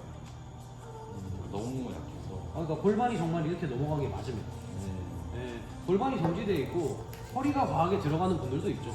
척추가 전방으로 전이 밀리는 느낌, 전단이 일어날 것처럼 배꼽 확 이렇게. 근데 아마 골반이 앞으로 쏠릴 거예요, 그런 분들은 대부분. 그죠? 그래서 그 골반을 잡기 위해서 그 뒤쪽 햄스트링이나 엉덩이 근육 운동해야죠, 그런 분들은. 이건 조금 다르죠. 이건 근육 운동을 해야 돼요. 전만. 약간 스트레칭이 안 되는 거랑은 또 별개예요. 힘은, 근력은. 만약에 목도 뭐 신전근이 약해서 거북목이에요. 만약에 신전이 안 돼. 그 정도가 되려면 제가 만약에 선생님을 뒤통 이렇게 굽힌 상태에서 너무 세게 하면 다치니까 목은 그냥 가볍게 머리를 손으로 제가 밀어요. 근데 선생님이 뭐 등에도 힘을 줘도 되니까 어쨌든 제 손을 밀고 뒤로 와요. 그러니까 이 정도의 힘이 제가 똑같이 앞쪽에서 뒤로 살짝 이마를 밀었을 때 그 제가 주는 비슷한 힘을 똑같이 이제 밀고 당기고 할 수 있으면 이거는 신전근의 근력 문제는 아니에요. 신전근에 문제가 있는 분들은 애초에 상체를 앞으로 숙인 그 프론 자세에서 엎드린 자세에서 고개를 들 수 없어야 되는 거예요. 가동성이 안 나와야 되는 거예요. 유연성 말고 능동적으로 자기가 최대 가동 범위까지 목을 움직일 수 있는 힘 자체가 부족해야 근력이 약하다고 표현을 하는 거예요. 그 정도로 약한 분은 없잖아요. 그죠? 그러면 근력의 문제는 아니잖아요, 그 부분. 그냥 위치의 문제. 위치만 맞춰주면 되는 거예요. 이게 안 되는 건 좀 심한 것 같은데. 그죠? 그런 분들은 없죠. 수술 재활 이런 경우가 아닌 이상 없죠, 그런 분들은. 우리는 어릴 때 내발기기를 거의 2년 동안, 1년 동안 하기 때문에 신경근이 강해요. 어릴 때부터 계속 내발기기 운동했잖아요. 기어다녔잖아요. 신경근이 많이 운동이 되어 있기 때문에 신부분들은 활성화가 되어 있기 때문에 근력이 약할 정도의 그런 분들은 뭐 거의 없어요. 0명이라고 생각하시면 되죠. 신전근 운동 자체를 많이 하긴 해요. 저도 할 때가 있긴 한데 솔직히 신전근 운동은 보여주기 식으로 하는 거예요. 회원들한테. 필요하긴 하죠. 아무래도 굴곡근이 더 세니까. 센 건 아니에요. 센 건 아니에요. 이해되시죠? 누운 상태에서 책을 보면 세요. 맨날 이렇게 바닥에 누워서 제가 책을 이러고 봐요. 맨날 핸드폰 이렇게 고개를 들고 봐요. 말은 안 되지만 이런 사람들은 굴곡근이 단축도 되겠지만 정말 세겠죠. 운동을 하는 거잖아. 근데 우리가 이러고 있는 게 운동을 하는 건 아니죠. 힘을 주는 게 아니잖아요. 지금은 신전근이 주둔근이 되는 거고, 그죠? 여기는 기량근 힘을 주고 있진 않으니까 그냥 이렇게 된 거지. 단축이 된 거지. 그러면 얘가 근육의 길이가 짧아진 상태인 것 뿐이지 길이가 제가 이 근육을 막 일부러 수축하고 있는 상태는 아니잖아요. 이해되죠? 이 상태에서 수축하면 더 짧아지니까 말이 안 되죠. 그러니까 이제 굴곡근이 센 경우도 없어요. 이해되죠? 잘 안 늘어나는 거죠, 스트레칭이. 이렇게 좀 경직되고 해서. 그래서 오히려 신정근이 세겠죠, 그렇게 생각하면. 항상 스트레스를 받으니까. 그러니까 뒷목만 항상 뻗어나는 거예요, 사람들이. 고공목인 사람들도 뒷목이 항상 아프잖아요. 이 근육들이 많은 일을 하니까.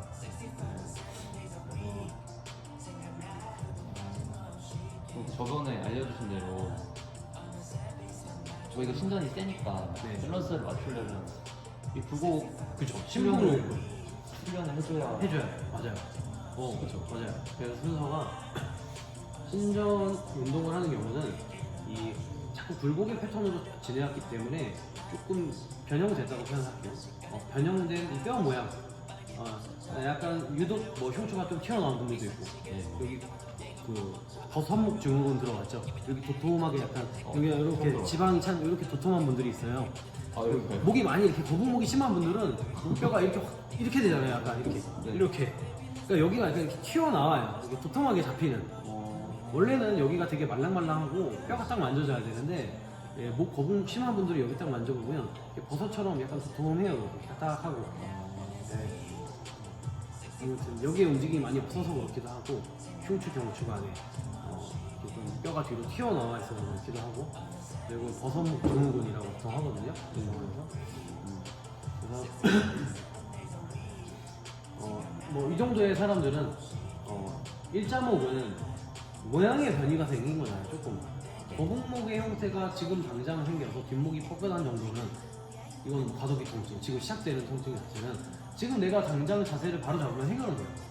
근데 이게 계속 지속이 되다 보니까 뼈들이 중력에 의해서 계속 끌려가는 힘을 받잖아요. 앞으로, 밑으로. 그러면서 점점점 일자목이 되는 거죠. 쉽게 말하면 그죠?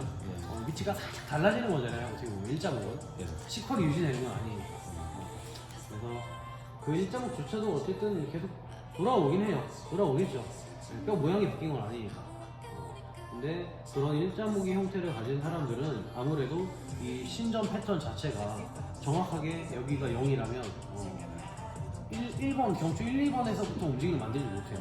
뻑뻑하니까 뭔가 이 아래쪽에서 이렇게 뭐 이런 식으로 예를 들면 우리야 이렇게 하겠지만 그죠? 턱을 먼저 들겠죠. 그래서 그런 패턴을 인지시키기 위해서 신전 운동을 해요. 힘을 줄 때. 그러니까 일자목이면 힘을 줄 때 느낌이 회원님 목 펴세요 하면은 이렇게 하잖아요. 턱 당기기. 맞아요. 근데 이 턱을 당기는 근육이 여기 있는 근육 말고 제가 빨대를 깊이 놓고 이 빨대만 잡을 수 있을 정도로 턱 근육을 쓰면은 밑에 근육, 심부 근육들 쓰면은 이 정도 느낌이라고 칠게요. 얘네가 막 나를 서지는 않는. 근데 보통 회원님들이 이렇게 당겨버리면 이건 다른 근육이죠 완전히. 그래서 굴곡근 운동을 그래서 해요. 여기 심부, 이 경장근 이쪽에 있는 여기 주변에 있는 근육들을 운동하기 위해서 그 턱만 내리는 느낌 있죠. 경추 1번, 2번에서만 움직임이 발생하는 느낌을 주죠. 근데 그 느낌이 뒷목이 약간 밀리는 느낌으로까지 되면 안 되는 거죠. 이해되죠? 그래서 약간 이렇게 앞쪽으로 뭐 밴드나 수건을 딱 잡아놓고 뭐 커브를 좀 만들고 그 상태에서 딱 이런 운동을 집에서 시키죠. 앉아서 해도 되고 뭐 누워서 해도 되고. 심부 굴곡근 운동하고 그 다음 신전 패턴 만드는 운동하고 그러니까 아주 가벼운 밴드를 이렇게 걸고 잡고 혼자 할 수 있잖아요. 이렇게 잡고 뭐 뒤로 밀어내는데 이렇게 밀는 게 아니라 여기 쓰고 여태까지 했던 거 여기 쓰면서 컬을 만들면서 우리는 이렇게 미는 게 맞죠 원래 그죠? 근데 이렇게 미는 느낌이 맞는데 저는 여기 써야죠. 이렇게 되잖아요. 이렇게 되면 힘이 어디로 가냐면 여기 들어가요. 아래. 이렇게 들어가요. 전체적으로. 근데 보통 회원은 이렇게 안 하죠. 이렇게 하잖아요. 패턴을 알려주기 위해서 신전 운동을 해. 그러면 굴곡근 운동신경을 다 해야겠죠. 이해됐죠? 제가 한 거 지금. 네네. 거북목 보통 일자목 있는 분들은 이런 운동 하죠. 이런 운동을 조금씩 가볍게 하는 거예요. 그리고 요거 신전 굴곡할 때는 회전이 같이 되지 않겠고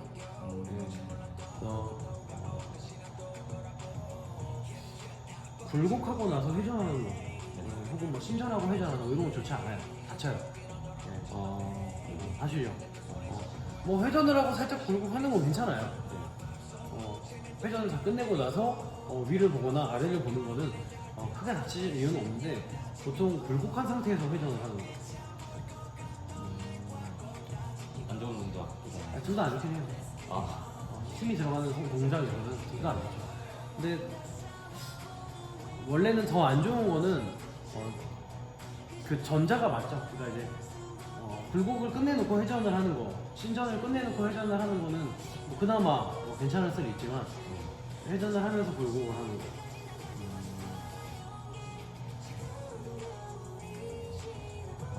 안 좋은 거구나. 두 가지 움직임이 목에서 발생하는 게 크게 좋지 않죠. 그래서 이제 그 내발기기 자세에서 신전을 시켜놓고 고정시켜놓은 상태에서 회전을 하긴 해요. 근데 회전을 하면서 굴곡 신전을 하진 않죠. 이렇게는 안 하죠. 네. 굴곡이나 신전을 끝마치고 나서 회전을 하는 건 괜찮아요. 들고 나서 회전.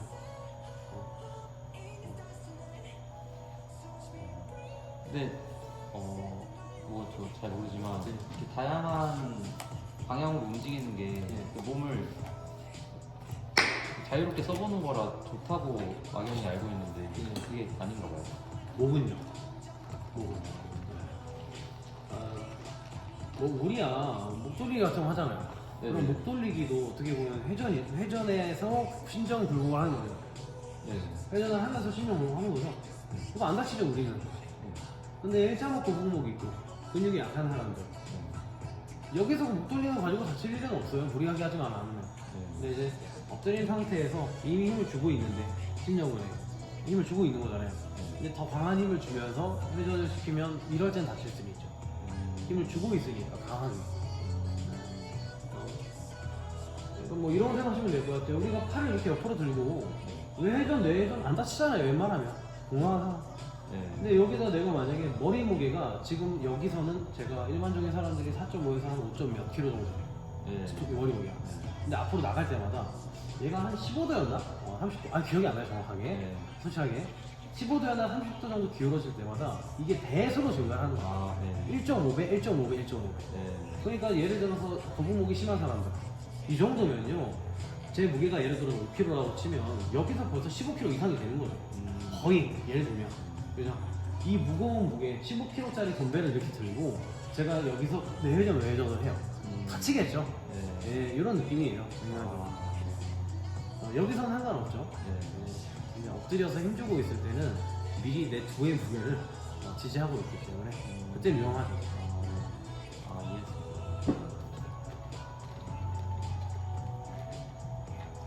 그럼 이렇게 말씀해 주시면서 굽는 거에 대한 케어도 다 말씀해 주신 거죠? 그렇죠. 지금 제가 굽어 있잖아요. 제가 지금 굽은 이유는 다리를 벌리고 있기 때문에 제 허벅지. 그러면 자, 제가 여기서 다리를 모으려면 지금 발바닥에 위치는 바닥면이 있으니까 고정될 수밖에 없잖아요. 높이가. 그죠? 그럼 저는 지금 다리를 오므리는 행위가 제 입장에서는 내전 굴곡이거든요. 내전 내회전 굴곡이에요. 그러면 굴곡 안에 고관절 굴곡이 포함되겠죠, 당연히. 그러니까 제가 다리를 모으면 지금 고관절 굴곡에 힘이 들어가서 골반이 살짝 세워졌어요. 살짝 세워졌어요. 다리를 벌리면 살짝 눕혀져요. 앉은 상태에서.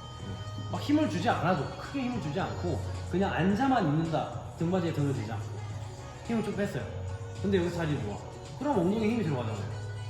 이게 되죠. 신장성으로. 내회전근에. 이상근 같은 데 힘이 들어가고 제가 여기서 다리를 벌리면 골반이 누워버리고 다시 모으면 조금 세워지고 이해되죠?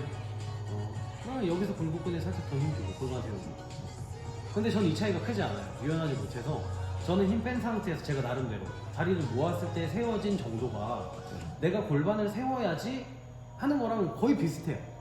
그러니까 여기서 더 안 세워져요, 저는 골반이. 그러니까 저는 다리만 모아도 골반이 많이 세워지죠. 네. 그럼 저는 여기서 이제 구분 등만 해결하면 되죠. 허리 위치 조금 앞으로 가져오고, 그 다음 이제 허리 위치가 앞으로 온 만큼 등은 자연스럽게 뒤로 펴졌죠, 가슴이. 살짝 갈비뼈가 펴졌어요. 그 다음 이제 갈비뼈 펴졌으니까 흉추 위쪽 펴야죠. 그럼 목 커브 만드는 거예요. 턱 살짝 잡아놓고 뒤로. 그러니까 여기서 느낌이 제일 중요하죠. 이제. 커브를 만들기 위해서 넘기는 느낌인데 아까 말했던 심부 이곳에서 가볍게 턱을 내리는 거죠. 이해돼요? 그래서 이 뒤통수 아래쪽에 뭔가 물체를 두고 벽을 누르라고 표현을 하면 해는 이렇게 되겠죠. 그래서 위에다 대는 게 더 항상. 위를 미는 느낌인데 그때 턱이 들리지 않아야 되는 거니까. 근데 위를 밀다가 턱을 흉쇄두근 같은 거 이거 확 당겨버리면요 위를 미는 느낌이 없어져 버려요. 그죠? 위를 미는 느낌은 조금 유지하면서 턱을 가볍게 가져와 보세요. 그리고 이렇게 되거든요. 이 느낌이 맞는 거예요. 운동을 할 때는.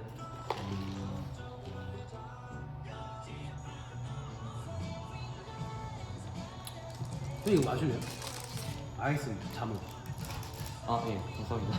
이거 먹을 수 있죠? 자몽티. 예, 먹을 수 있어요. 좀 달아요 이거. 저거 먹어. 감사합니다.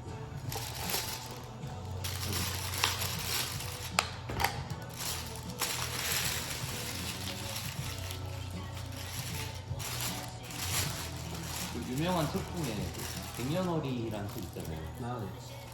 그 허리 아픈 사람은 요 이너 타이 같은 거 하지 말라고 하는데 그분도 어쨌든 의사라서 운동을 하는 의사긴 하지만 저번에도 말했듯이 의학 쪽이랑 스포츠 의학 쪽은 조금 많이 다투는 경우들이 많아요.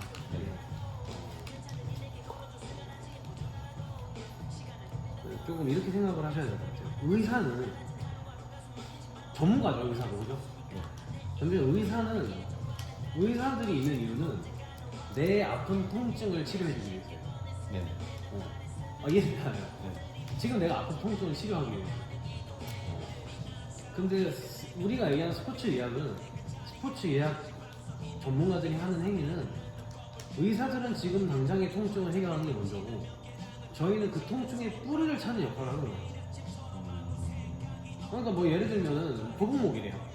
그러면 의사들은 거북목이 심한 아이한테 뭐 약간 견인 치료, 그 다음에 목 카이로프랙틱이나 뭐 도수 치료, 투나 치료, 한의원 같은 데서 그냥 목에 대한 처치를 계속 하겠죠, 그죠? 아니면 그 뒤에 이제 허리도 좀 피시고 이렇게 하겠죠, 애초에. 근데 뭐 우리 같은 경우는 이제 뭐 골반 밑으로 내려가죠, 발바닥부터 오겠죠. 뭐 아치가 무너져도 혹은 X다리여도 약간 허리가 뭐 전방경사여도 이 거북목의 형태에 영향을 끼칠 수 있으니까 인체를 전반적으로 바라보는 건 저희 체육 쪽 종사자들이 하는 거고 움직임이랑 관여해서 의사들은 아무래도 지금 당장의 치료가 우선이기 때문에 잘 모르기도 하고 그분은 운동을 하기 때문에 그나마 아는 거긴 해요. 근데 그분이 말하는 것도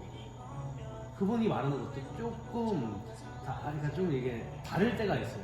완전 좀 의학적일 때가 있고 그래 저건 맞네 할 때가 있고 그래서 그 신전 자세 잡기 예를 들어서 우리는 항상 이러고 있으니까 뭐 뒤에 손 대고 이렇게 제껴서 있어라 허리 디스크는 신전이 좋다 뭐 이런 거 그리고 복부 운동 하지 말아라 다리 들고 하는 복부 운동 이런 거 하지 말아라 유재석이 저는 이거 하는데 했더니 그거 하지 말라고 했거든요. 어디 뭐 나와서 인터뷰하는 그거 있잖아요. 유퀴즈. 그때 뭐 유재석이 하는 스트레칭도 보여줬는데 허리에 제일 안 좋은 동작이라고 막 그랬어요. 근데 그거를 잘못하면 안 좋지만 그러니까 의사는 그걸 모르는 거예요. 이제 이런 동작을 취할 때 명확하게 어떤 근육들이 어떤 역할을 해내면서 위험한 상황을 컨트롤해야죠. 그러니까 내가 이제 다치지 않게끔 우리가 보통 안정화 근육들에 힘을 주잖아요. 그러니까 이제 내가 더 자유롭게 움직이고 더 건강하게 살기 위해서 치료를 받는 거예요. 그냥 단순하게 통증이 나타나지 않는 게 목적은 아니기 때문에 유재석이 그때 했던 그 약간 2, 3단 스트레칭 누워서 하는 다리 이렇게 누워서 설명하는 거. 이거 뭐 이렇게 하면 시원하다 뭐 이런 거 했어요. 네. 근데 이제 그 정성훈 교수님이 입장에서는 이 동작 자체가 후굴이 되니까 네. 허리 뒤쪽이 하지 말라 그런 거예요. 허리가 아플 때 하면 안 된다고. 근데 후굴도 해야죠. 어떻게 후굴을 안 해요? 적당히 하면 되잖아요. 다리 각도를 제한해서 적당한 골반의 끄덕임을 만들면서 대신에 허리 쪽에서 너무 심한 움직임이 발생하지 않게 안정화를 시켜야죠. 내가 직접 기립근에도 힘을 주고 펴는 힘, 그죠? 등도 잘 누르고 또 배는 배 나름대로 힘을 줘서 그 다칠 것 같은 상황에서도 안정성을 계속 부여하게끔 운동을 시켜야 되는 거예요. 보통 그럴 때 떨림이 많이 발생하거든요. 네. 신경학적으로. 그러니까 이제 그 사람은 이런 것들을 모르는 거죠. 네. 그래서 이제 저는 의사들 거를 잘 안 봐오긴 해요. 그나마 좀 재활의학과 사람들이 좀 맥락이 비슷해요, 저희랑. 네, 재활의학과 그 의사들은 움직임 같은 거 다 알아야 되거든요. 예, 그래서 재활의학과 의사들이 하는 유튜브들은 조금 볼만하더라고요. 근데 정형외과 선생님들 거는 별로 잘 안 보긴 해요. 그래서 암산 선생님 물어보는 거죠. 정성훈 교수님 얘기하면서 아니 이게 왜 나왔냐면 어떤 젊은 여성분이 있어요. 근데 그분이 스쿼트를 하다가 허리가 삐끗하셨나봐요. 허리가 아프니까 허리 유명한 책을 보신 거고 그게 그 백년허리. 예. 거기서는 뭐 절대 이거는 하지 마라, 이건 해라 이런 게 되게 명확하게 아, 나와요. 네. 이제 그 얘기를 하면서 요즘 그걸 보고 있고 거기서 하지 말라 하라는 거는 하고 있다. 뭐 하는데 그래도 필요한 동작들인데 절대 하지 마라 그러니까 좀 아쉬운 거죠. 근데 저는 이제 제가 훨씬 모르기도 하지만 네. 뭐 이렇습니다. 이게 신뢰도 자체가 다르니까 네. 말을 할 수가 없는 거예요. 그러니까 그렇게 얘기를 하세요. 의사들은 항상 말하지만 보수적인 거예요. 굉장히 보수적인 거예요. 꼰대 집단. 그러니까 움직임. 의사가 움직임을 다뤄요? 안 다루죠. 의사들은 움직임 형상 몰라요, 완전. 제가 지금 당장 정형외과 의사한테 가서 그럼 제가 지금 팔을 머리 위로 들 때 뭐 오버헤드 프레스를 할 때 제 쇄골이 뒤쪽으로 몇 도로 돌아가고 몇 도 올라가나요? 물어보면 몰라요. 뭐 아무도 모르죠. 그걸 어떻게 알아요? 그런 걸 공부하는 애들이 아니에요. 한 번쯤은 배웠어도 그게 중요한 게 아니기 때문에 그렇다 그래서 저는 이제 스포츠 의학이기 때문에 저는 의사들이 배우는 걸 배워요. 똑같이 다 배우죠. 그래서 뭐 카이로프라틱도 다 배웠고 자격증 따지면 뭐 신경 다 배우고 카디오 이거 심전도도 다 배우니까 뭐 엑스레이 찍어 보는 것도 배우고 똑같이 다 해요. 배우는 건 똑같아요. 맥락이 치료 방법, 수술 방법만 안 배우는 거지. 해박 실습도 똑같이 하고 카데박 중에서. 그러니까 우리는 수술을 못하는 것뿐이고 걔네는 움직임에 대해서 모르는 것뿐이고. 그러니까 전문가가 따로 있는 거예요.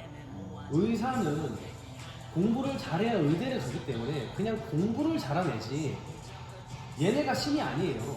그냥 공부를 잘해서 의대를 가서 의학적 지식이 있는 것뿐이지 의학적 지식이 있는 의사가 트레이너보다 위에 있는 게 아니에요. 체육학과는 상대적으로 공부를 조금 못해도 의대보다는 그죠? 갈 수는 있지만 그냥 애초에 배우는 것 자체의 맥락이 다른 거예요. 이쪽은 우리가 전문가예요. 그러니까 병원에서도 저 같은 임상운동사가 있는 거예요. 방사선도 따로 있잖아요. 방사선 촬영해주는 사람들이 따로 있고, 그 깁스 같은 거 만들어주는 분들이 따로 있어요. 의사도 흉내는 낼 수는 있겠죠. 촬영 뭐 한 번 못 해보겠어요, 자기가? 정확히 모르겠죠. 그 사람들이 전문가죠. 초음파 보는 것도.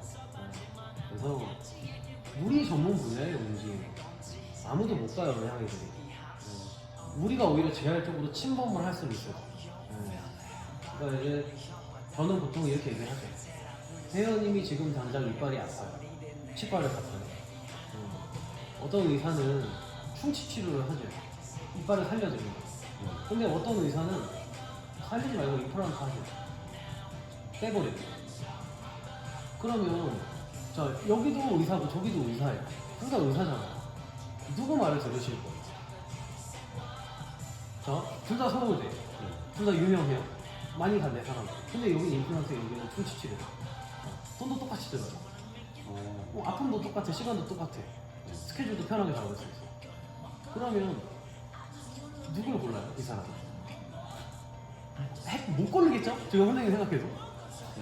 그죠? 내가 이 임플란트 치료와 충치 치료에 대해서 명확하게 알지 못하면 못 고르겠죠? 이해되죠? 제발. 내가 임플란트의 효과 공부를 해요. 아 이거 하면 이렇게 좋고 부작용이 언제쯤 발생하고. 근데 이 이빨을 최대한 살려내서 치료를 받으면 이런 점이 좋고 부작용이 없고 뭐 장단점이 있겠죠. 이거를 내가 관심 있게 공부를 해야지만 똑같은 상황에서 고를 수가 있겠죠. 그러니까 내가 모르면 하게 안 되는 거야. 네. 그러니까 우리 회원들이 딱 그 상태잖아요. 자기가 아무것도 모르니까 의사라고 생각하는 의사가 주는 신뢰도가 있잖아요. 그렇죠, 그렇죠. 아무래도 트레이너보다는. 그래서 저도 자꾸 스포츠 의학 전문가 이렇게 표현을 하는 거예요. 임상, 운동사. 그래서 아무래도 그 단어에서 주는 신뢰도가 있기 때문에 트레이너보다는 그렇게 표현을 하는 거고. 의사는 지금 당장의 통증을 해결해주는 사람. 그렇기 때문에 지금 제가 어깨가 아파요. 움직일 때마다 염증 치료받고 있어요. 과도기가 아니라 지금 당장 생긴 게 아니라 이게 계속 중첩돼서 이제 그냥 만성이 됐어요. 50견. 자, 50견 환자가 있어요. 근데 병원을 처음 왔어요. 어깨가 아파요. 진료를 보니까 50견 같아요. 환자분 당분간 움직이지 마세요. 이렇게 얘기하는 사람이 있고 환자분 이거 동결본 50견인데 지금 만성이셔서 어차피 뭐 지금 당장 염증 때문에 팔이 안 움직이는 건 아니고 굳은 겁니다. 이렇게 표현을 해요. 유착. 그러면 움직이면 아플 거예요. 왜냐면 움직임 형상이나 근육이 너무 약해서 조직들도 조금 상해 있고 하니까 움직임을 만들면 또 염증이 생기겠죠. 반복적으로. 그죠? 그러면 어떤 의사는 이조차 시도를 하지 않는 거예요. 애초에 시도를 안 하겠죠. 이 사람이 아파서 병원을 왔기 때문에 아프기 싫어요. 안 아프려면 운동하지 마세요가 되는 거예요. 그러면 정상적으로 노멀하게 돌아갈 수는 없죠. 아프지만 않은 거예요. 계속 약을 먹어야 돼요. 근데 이걸 회복하려면 돌아가야 되잖아. 그러려면 도수치료사나 우리 같은 운동하는 사람들을 찾아가야 돼요. 도수치료사들이 원래는 행하는 행위들이 지금 당장의 유착들을 조금 풀어가면서 조금 안전하게 가동 범위를 확보시켜주고, 예를 들면 그래서 요즘은 그 경계가 모호해서 임상 운동사들이 보통 치료사들이랑 같이 해요. 이런 거 다. 그러니까 이런 센터에서도 제가 하고 치료사들이 운동도 시키잖아요. 그 경계가 모호해서 그래서 치료사들이 그렇게 해도 되고 제가 해도 되고 풀어가면서 점점 가동성이 조금씩 확보되면 그때부터는 운동을 해야죠. 근력 운동. 그죠? 약해진 주변 근육 조직들 때문에 뭔가 형상이 깨지니까 기능을 만들기 위해서는 근력을 향상시켜야 돼요. 그러면 그 아픈 것들을 참아가면서 운동을 해야 되는 거예요. 이 사람이 기능이 약해서 움직이면 무조건 아파요. 근데 재활을 하려면 움직여야 되잖아요. 그러니까 애초에 의사들은 이걸 시도를 하지 않는 거예요. 이해되죠? 우리는 그걸 시도를 하는 거고, 치료사들이 도수치료사, 물리치료사나 우리는 이걸 시도를 하는 경우고 의사는 이걸 시도를 안 하는 거예요. 근데 좀 깨어있는 의사들은 50견 환자분 저희 도수치료사분한테 치료 받아보세요. 이렇게 얘기하겠죠. 그냥 물리치료만 시키는 게 아니라. 이해되죠? 그러니까 이제 이런 식으로 얘기를 하면 저는 막 주구장 이렇게 막 구구절절히 얘기를 해요. 보통 의사는 신이 아닙니다. 그분들은 일종의 약이에요. 내 흉터부에 약을 발라주는 거예요. 딱지만 치지 않게. 근데 우리 아이가 노는 거 너무 좋아해요. 균형을 잘 못 잡아서 맨날 넘어져. 그래서 맨날 딱지가 져요. 그럼 맨날 흉터가 났을 때 약만 발라주면 뭐예요? 넘어지지 않게 발목을 강화시켜야지. 그러면 우리가 하는 거예요. 그런 거 파악은 그분들이 못해요. 우리가 하는 거지. 그죠? 이렇게 말을 하죠. 저는 아무래도 나이가 조금 있고 트레이너 치고는 이제 곧 많으니까 내년에 직함도 어쨌든 저는 원장이잖아요. 여기 센터 장이잖아요. 대표니까 직함이라는 것도 있고 그래서 이것들이 주는 파워가 있기 때문에 제 말을 조금은 신뢰를 해주죠. 저는 뭐 구글 저저리 뭐 협회들도 많이 뭐 있긴 하니까 신뢰를 하니까 보여주고 바뀌면 이제 저를 믿어주고 근데 이 과정이 쉽지 않은 거예요. 선생님. 우선 나를 믿지 못해요. 난 트레이너이지. 맞아요. 그래서 이제 자격증을 많이 따는 게 아무래도 저게 내가 이제 뭐 5줄 6줄 적힌 거보다는 한 페이지를 꽉 채우면 그게 정확히 뭔지 보지 않아도 야 뭐냐 이렇게 보겠죠 그냥. 맞네 이렇게 이게 다예요. 그거 때문에 자격증을 따는 거예요. 세미나 수료로. 이거 바꾸셨더라고요. 바꿨어요. 근데 그냥 대충 깔끔하게. 저거 뭐야 선생님도 뭐 그냥 수료 받을 수 있는 것들 있잖아요. 인터넷으로. 인터넷 시청해서 뭐 자격증이라고 하고 막 수료되는 거, 자격증 발급되는 것도 있고. 관심 있는 거 아니면 뭐 좀 제대로 공부를 해보고 싶으시면 저 3대 학회 중에 하나를 골라서 ACSM, NSCA, NASM 셋 중에 하나를 골라서 뭐 나중에 여유가 되면 그쪽 자격증을 조금 파고들든지. 난이도는 쉬워요. 외국 거는 오히려. 이거 정리되는 거 보니까 이게 대표님 거 보고 제 거 보면 차이가 너무 많이 나가지고. 근데 저는 막 다 적어놔서 그래요. 이랬던 것 이런 거. 그래도 엄청 많으신데. 그쵸. 아무리 저는 오래됐으니까. 좀 필요성을 느끼긴 했습니다. 조금. 만약에 트레이너를 계속 할 생각이면.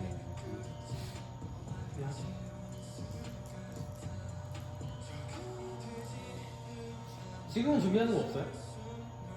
지금은 없습니다.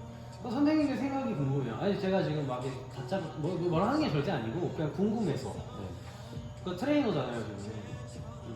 내가 당장 미래에 지금 당장 뭐 1년 2년 뒤에 나는 이런 새로운 걸 할 거야. 이게 없잖아요 아직은. 지금 트레이너인데. 그러면 트레이너로서의 비전은 느껴요?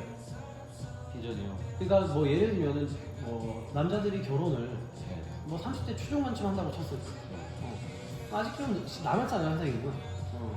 그러면 내가 결혼을 하고 나서 이걸 생각해야죠. 맞아요. 결혼을 할 때도 중요하긴 하지만 그때도 트레이너를 할 생각이에요. 가능하면 해야죠. 잘 되면. 그러면 선생님은 트레이너로서 지금 어쨌든 트레이너를 계속 할 생각이에요. 그러면 선생님의 역량을 지금 뭐로 키우고 있어요? 나는 스터디하는 거 빼고 없다고 할 수 있죠. 나의 포트폴리오를 채워와요. 계속 트레이너를 계속 하고. 왜냐면 보여지는 게 다니까. 저거 보여지는 게 다니까. 내가 좀 친절하고 내가 조금 머리가 되게 좋아요. 그 대화하다 보면요 머리가 좋은 사람, 머리가 나쁜 사람 이렇게 표현하면 안 되는 거구나.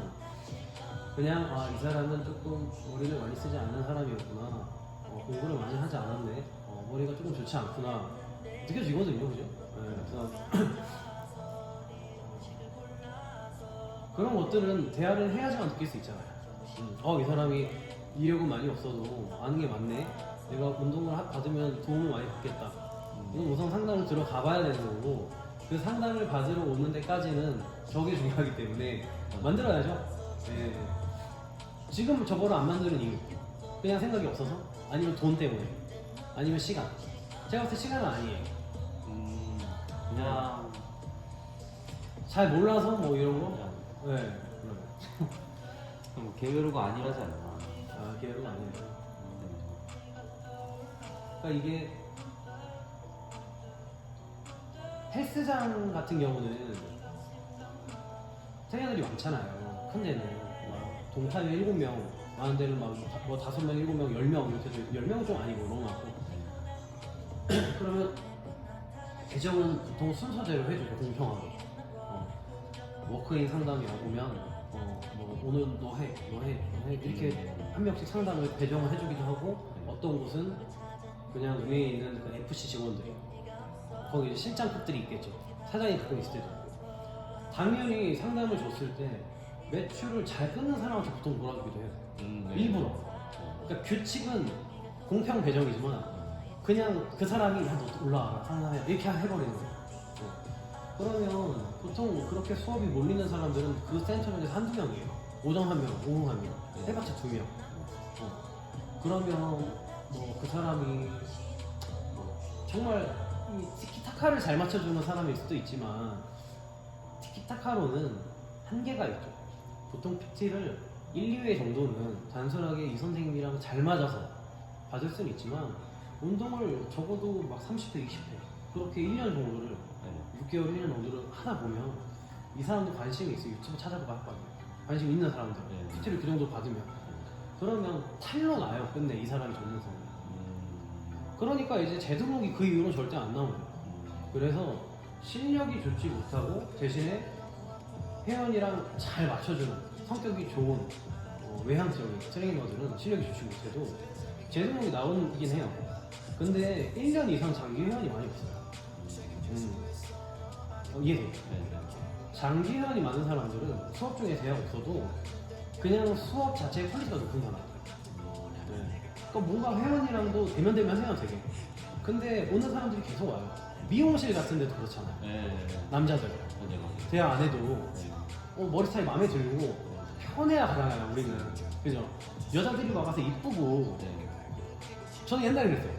주변에 이쁜 미용사 찾아봐. 친구들 야 우리 어디 야 여기 이쁘다 한번 가보자. 근데 머리가 마음에 안 들어.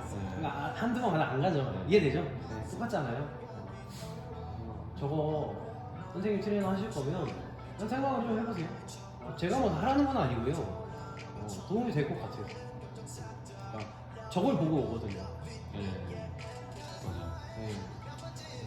저는 이전에 선생님들한테도 얘기를 했고 선생님한테도 처음 오셨을 때쯤 제가 얘기 드렸었지만 우선은 인터넷에서 쉽게 짤 수 있는 것도 그러니까 자격증 하나를 한 10만 원 정도에 이틀 만에 딸 수 있는 것들이 많으니까.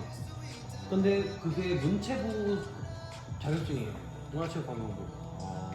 그 주무부가 그 자격증을 이제 허용해 주는 거지. 그러니까 뒤에다가 문화체육관광부라고 쓸 수가 있는 거예요. 사단법이 얘기 아니에요. 그러면 회원들이 봤을 때 모르잖아요. 이름도 그럴듯해요. 뭐 운동 처방 자격증 뭐 이런 식으로. 그 한국 자격 검정 평가원. 저번에 제가 한번 말씀드렸었는데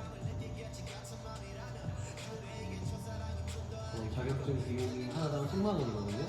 그럼 이전에 있던 선생님들은 제가 그거 하라 그래서 말씀드렸더니 좋다고 따신다 그래가지고 트레이너 계속 하실 분들이니까 한 분은 한 두세 개씩 따셨어요. 안 따도 되고 자기 마음이죠. 저분들은 자기들이 있으면 좋을 것 같다 그래서. 제가 뭐 운동 모르는 사람이어도 좀 판단의 기준이 될 것 같긴 해요. 아무래도 그죠. 왜냐면 회원들이 선생님을 보면 선생님 너무 친절하고 인상 좋고 운동하는 거 보면 운동 잘하고 알 수는 있지만 그분들은 인터넷 검색해서 오는 게 잘 돼요. 그 다음 가격 이게 다예요. 그래서 한번 그런 걸 좀 생각을 해주세요 선생님. 그래서 만약에 좀 내가 이 트레이너로서의 비전을 느낀다기보다는 내가 만드는 거죠.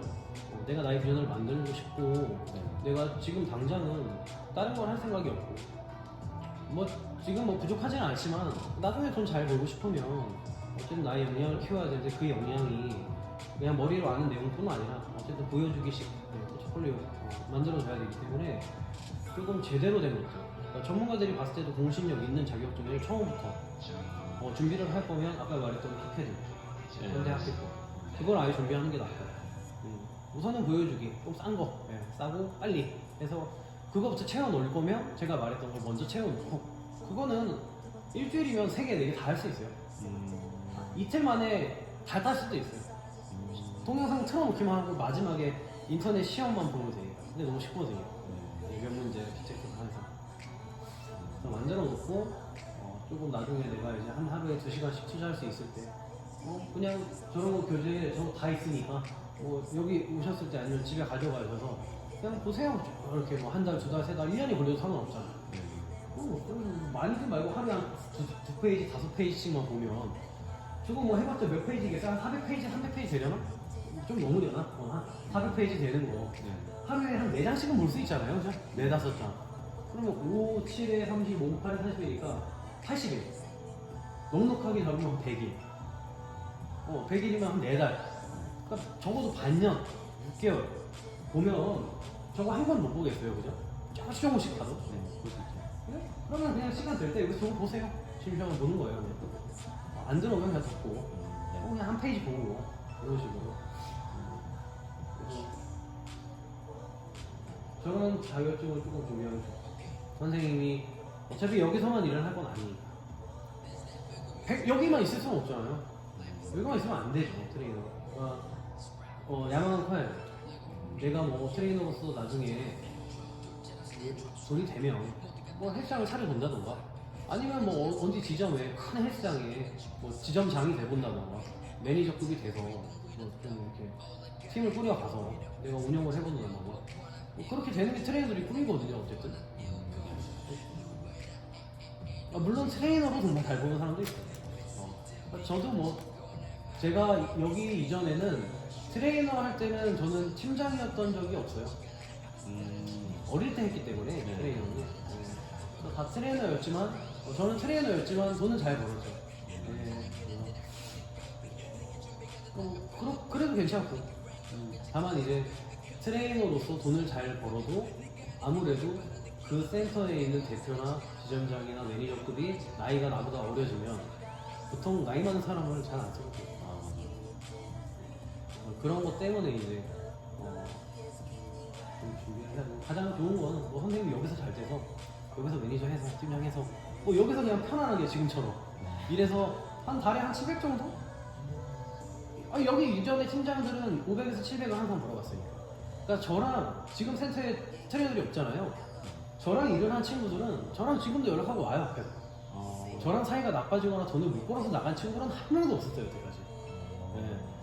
최근에 단 한 명, 주하쌤이라고 그 선생님만 여기가 처음 일하는 곳이어서 헬스장 한번 해보고 싶다고 사람 많아요. 그래서 광장동에 짐퍼스트라고 제가 소개시켜줘서 하는 거예요. 지금도 주말에 가끔 와요. 와서 그거 하는데 나머지는 이제 다 뭐 잘 돼서 나갔죠. 오근동에 센터 차리고 나가서 여기서 돈 벌어서 다른 사업하는 친구도 있고 요 전에 이제 팀장 민우라고 지금은 조금 시기가 안 좋아요. 제가 봤을 때. 그거 좀 감안하시고요. 어차피 다 안 좋거든요. 지금 경기가. 자, 다른 거 궁금한 거. 오늘 생각해온 거는 다 좋은 것 같습니다.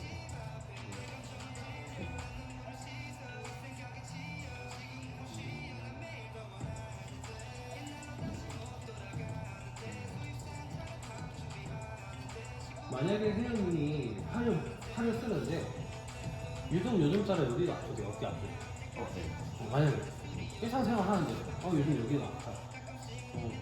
근데 뭐 예를 들어서 요즘 가방을 많이 이쪽 어깨로 매서 그런가? 딱 요 정도. 운동을 많이 하지 않는 분이에요. 그러면 이렇게만 듣고 어디 이게 문제가 뭐겠다. 뭐 이렇게 추측을 하고 있는 거예요. 가방 메고 많이 다니고 한쪽으로 어깨끈 매는 거 그리고 그냥 운동을 많이 하지 않고 강한 운동을 많이 하지 않고 그냥 요즘 따라 요즘 여기 어깨 앞쪽이 아파 볼록하게 튀어나와.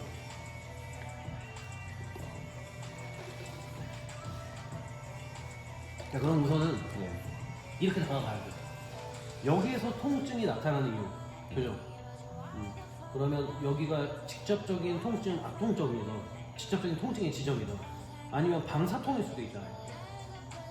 제가 이두근권을 여기가 만약에 조금 다쳤다고 해서 꼭 여기가만 아프진 않아요. 이거 좀 말이 안 나요. 여기 아파요. 트리거 포인트라고 들어봤죠? 근육이 꼬이는 유착. 근데 그 트리거 포인트가 생겼을 때는 그 지점만 아프잖아요. 다른 부위에 문제가 생길 수도 있죠. 이 포인트 때문에 근육이 제대로 못 늘어나면 예를 들어 건 부위가 좀 타이트하게 늘어날 수 있잖아요. 이해되죠? 근데 어쨌든 여기에 통증이 있고, 그럼 여기에 통증이 발생할 수 있는 근육들, 힘줄, 어깨 통증 부분, 예를 들면, 근데 걔는 조금 위에 있죠? 직접적인 통증이 여기 느낌은 아니에요. 이 앞이라고 표현하죠. 그러면 여기 지나가는 이두근 단두, 오해돌기 쪽으로 이어진 쇄골 밑에 날개뼈에서 톡 튀어나오죠. 뭔지 아시죠? 날개뼈 튀어나오죠. 오해돌기에 오해완근, 팔근육, 그 다음에 이두근 단두, 그 다음 소흉근. 이 안쪽에 딱 잡으면 잡히는 거예요. 이렇게 있죠.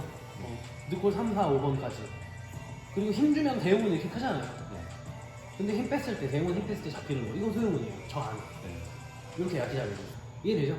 이거 소흉근이에요. 그래서 소흉근도 오해돌기에 달렸죠. 그러면 다 오해돌기 쪽에서의 통증을 유발할 수 있죠. 네. 그 다음에 뭐 이두근 장두도 비슷해요. 이두근 장두도 약간 옆을 지나가긴 하지만 얘도 팔을 움직일 때 약간 도랑이 앞으로 오기도 하거든요. 이렇게. 뭐 이두근 장두, 이두근 건염, 그러니까 쉽게 말하면. 그다음 아까 말했던 충돌 증후군, 점액낭염 정도까지도 할게요. 그러니까 극산근 같은데 건염. 그래서 자, 이런 정도의 통증의 원인. 그러니까 지금 당장 염증이 생긴 곳, 제가 추렸어요. 이 주변 추렸고, 그다음 가방. 자, 가방 내 자세. 우리가 가방 내 어깨로.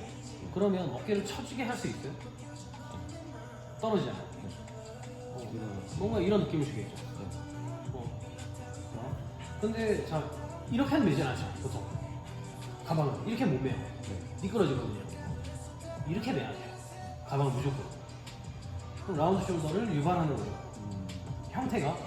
그러니까 쇄골을 당겼죠, 앞당기는. 이거 소형근이죠, 소형근 단축. 그죠? 그러면 자, 이렇게 추렸잖아요. 그럼 이제 테스트 해야죠. 자, 이 중에 어디가 아픈 건지. 어깨 쪽은 극상근이나 이 위에 극상근 어딘지 알죠? 회전근개. 그리고 견봉 아래쪽 공간 어딘지 알죠? 견봉과 상완골 사이 공간 껴있는 쿠션 역할을 하는 점액낭. 거기도 염증이 생길 수 있고. 그다음 뭐 팔 쪽 이두근들, 뭐 단두나 장두. 보통 건염은 장두예요. 이 오해돌기 쪽 단두 말고 우리가 이두근 건염 해서 이두근 건에 염증할 때 장두라고 생각합니다. 이 세 개는 팔 들고 눌렀을 때 아프면 바로 알 수 있어요. 극상근이든 점액낭이든 팔이든 팔에 저항을 주고 그냥 들면 뭐 이거 풀캔 테스트, 캔 잡고 있는 동작으로 팔을 약간 30도 앞으로 빼서 이렇게 해서 눌렀을 때 버티라고 해요. 아, 아파. 아니 못 버텨. 처음 내려가요. 그러면 여기 문제 있는 거예요. 뭐 비슷하게 MC 캔 버리고 테스팅해요. 내려가. 얘도 비슷하죠. 그래서 보통 이 두 가지 하면 그냥 두루뭉실하게 대충 어깨 팔 통증. 아니면 여긴 아니네. 알 수 있는 거예요. 그럼 아니에요, 만약에. 그러면 지금 통증의 원인이 얘네의 통증은 아니라고 치는 거예요. 그죠? 네. 그럼 이쪽이죠. 최소형근. 예를 들면 그러면 소형근 단축 검사도 해야죠. 뭐 베드에 눕혀놓고 차려. 예를 들어. 근데 어깨 쪽이 확 떠있네. 예를 들면. 그죠? 그러면 팔을 들어봐요. 팔을 들면 길어져 있던 이두근 같은 데가 짧아지겠죠, 이렇게. 오해하는 거. 그 다음 팔꿈치 굽혀요. 짧아졌죠.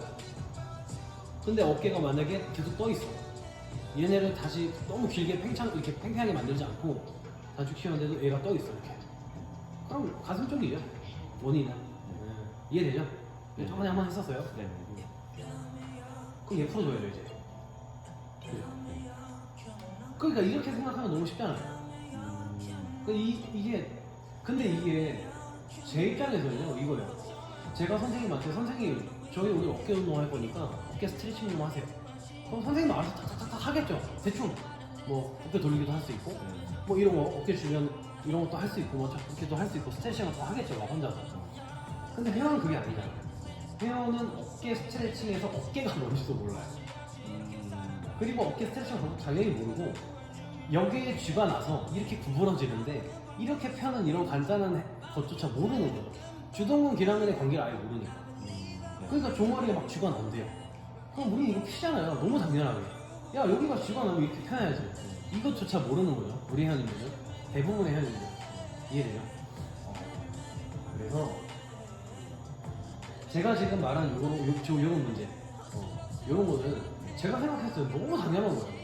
아니 어깨가 아프면 당연히 뭐 라운드 숄더 그 주변 어디가 통증. 그러면 아 대충 여기에 문제 있겠구나. 뭐 이거를 해결을 하려면 라운드 숄더 되지 않게 색을 넘겨야 돼요. 그죠? 너무 심한 내회전 형태를 약간 회전 형태로 바꿔야 돼요. 팔. 날개뼈 너무 쳐져 있으면 약간 올려야 돼요. 상방 위로 올려야 돼요. 상방 회전. 날개뼈 쪼여졌는지 아니면 너무 벌어졌는지 좀 봐야 되지만 그 다음 허리 각도 축 맞춰야죠. 내가 얘가 굽는 이유가 구부정한 등 때문이지 힘이 없는 엉덩이 때문이지 약간 무릎을 굽히고 있는지 서 있을 때 그럼 탁 펴봤을 때 축이 좀 맞춰지는지 어깨가 좀 돌아오는지 이런 것들을 평가하겠죠. 그럼 이런 과정이 저는 마치 어깨 운동할 테니까 어깨 스트레칭 하세요. 그 어깨 스트레칭 하세요 정도는 제가 가볍게 얘기하는 누구나 알 것처럼 생각을 하는 이 정도의 느낌인 거예요. 여기가 아프면 당연히 여기를 봐야지. 여기 근육 뭐 있어? 뭐 이두근 어깨 근육 등등등. 자 그럼 왜 거기가 아픈 거야? 라운드 숄더, 승모 단축, 자세 축 이렇게 딱딱딱 나오겠죠. 근데 회원은 그게 아니죠. 이 자체가 와 그걸 어떻게 아셨어요? 우리가 생각했을 때는 조금만 공부하면 별게 아닌데 회원의 입장에서 그렇지 않은 거예요. 그래서 우선은 요 정도는 돼야 돼요. 우선 요 정도는 돼야 돼요. 적어도 어깨 고관절, 그다음 허리. 모든 통증의 원인을 내가 파악을 할 수 있어야 돼요. 얘기만 듣고도. 통증 부위만 듣고도. 어깨 앞쪽 통증, 어깨 뒤쪽 통증. 예를 들면 그러면 어깨 뒤쪽에 보통 통증이 발생하는 이유는 뭘까? 제가 궁금하면 저도 인터넷에 막 찾아보고 책을 보겠죠. 그죠? 아니면 챗GPT 요즘 너무 편하니까 챗GPT 한번 쳐보고 그 내용이 맞는지 한번 인터넷에 다시 한번 쳐보고 걔네가 거짓말 칠 때도 있잖아요. 요즘에 그렇게 저도 많이 해요. 지금 당장 너무 궁금해요. 그러면 챗GPT에 우선 쳐봐요. 좀 자세하게 이렇게 어디 해외 미국어, 일본어, 한국어로 된 해외 논문들, 우리나라 논문들을 비교해서 검색해서 거기서 나온 결과들을 많은 논문들을 다 종합적으로 생각하는 게 메타 분석이라고 해요. 그 많은 논문들을 메타 분석을 돌려서 거기서 나온 결론만 나한테 간단하게 한국어로 대답해줘. 뭐 이런 식으로 저는 물어봐요. 그러면 걔네가 논문을 서치하고 근거가 있는 내용들을 서치해서 전체적으로 다 맞다고 하는 것만 교집합을 만들어서 그 내용만 저한테 알려줘요. 그래서 거기에서 나온 내용을 제가 또 한번 찾아보죠. 이제 정리가 돼 있으니까 이게 맞는지 다시 한번 찾아보겠죠. 그래서 이런 식으로 찾아보면 편하잖아요. 챗GPT. 그래서 어깨 뒤쪽 통증이 뭐 생기는 이유, 그다음 뭐 어깨 통증, 어깨 뒤쪽 통증이 왔을 때 뭐 해야 되는 추측한 거, 운동 이런 거. 그래서 내가 대충 어깨 앞쪽이 아프대, 어깨 뒤쪽이 아프대 운동이. 그다음에 허리도 그 천장관절 쪽, 여기 천추 바로 옆에 여기가 아프다는 분들도 있고, 아니면 한쪽씩 요방연근 근처 아프다는 분들도 있잖아요. 그다음 여기 등판이 아프다는 사람도 있고 운동할 때. 날개 쪽지 아프다는 사람도 있고. 이해되죠? 그러면 내가 그 사람이 얘기를 들었을 때 그 통증의 양상을 내가 설명을 들었을 때 아 이거 원인 어디 뭐 날개 쪽지면 여러 가지 있지만 너 등형근, 견갑하근, 외쪽으로도 전거근이 문제일 수도 있어요. 신경 문제일 수도 있어요. 작용신경. 그래서 저는 아니까 이렇게 대충 열거를 하고 내 머릿속에서 그 열거된 것들을 평가하기 위해서 평가를 먼저 하겠죠. 뭐가 맞는지 우선 찾아보고 평가했어. 그럼 원인 찾았어요. 그럼 그거를 해결할 수 있죠. 그거 한번 해보세요. 선생님. 통증. 제가 그걸 알려드릴게요. 다음 시간부터 조금씩. 알겠습니다. 앞통증, 눌렀을 때 아픈 거. 그 다음에 방사통, 뭐 다 똑같은 얘기예요. 아픈 거, 통증. 통증 부위에 따른 통증의 이유, 원인.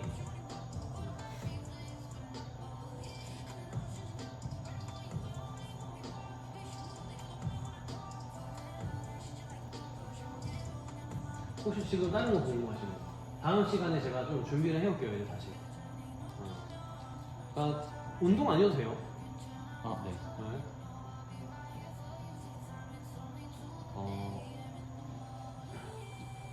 지금 당장은 전혀 없어요?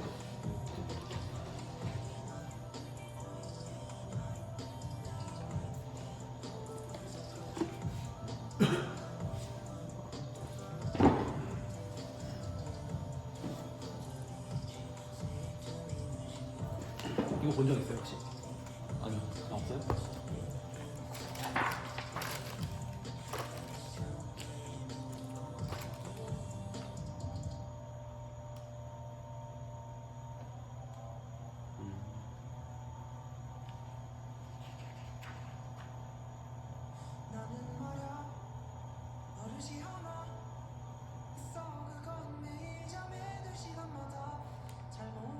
뭐 이런 건 보겠죠, 그죠? 당연히. 네. 내 태연이 스쿼트를 하는데 뭐 발이 엎어지거나, 그죠?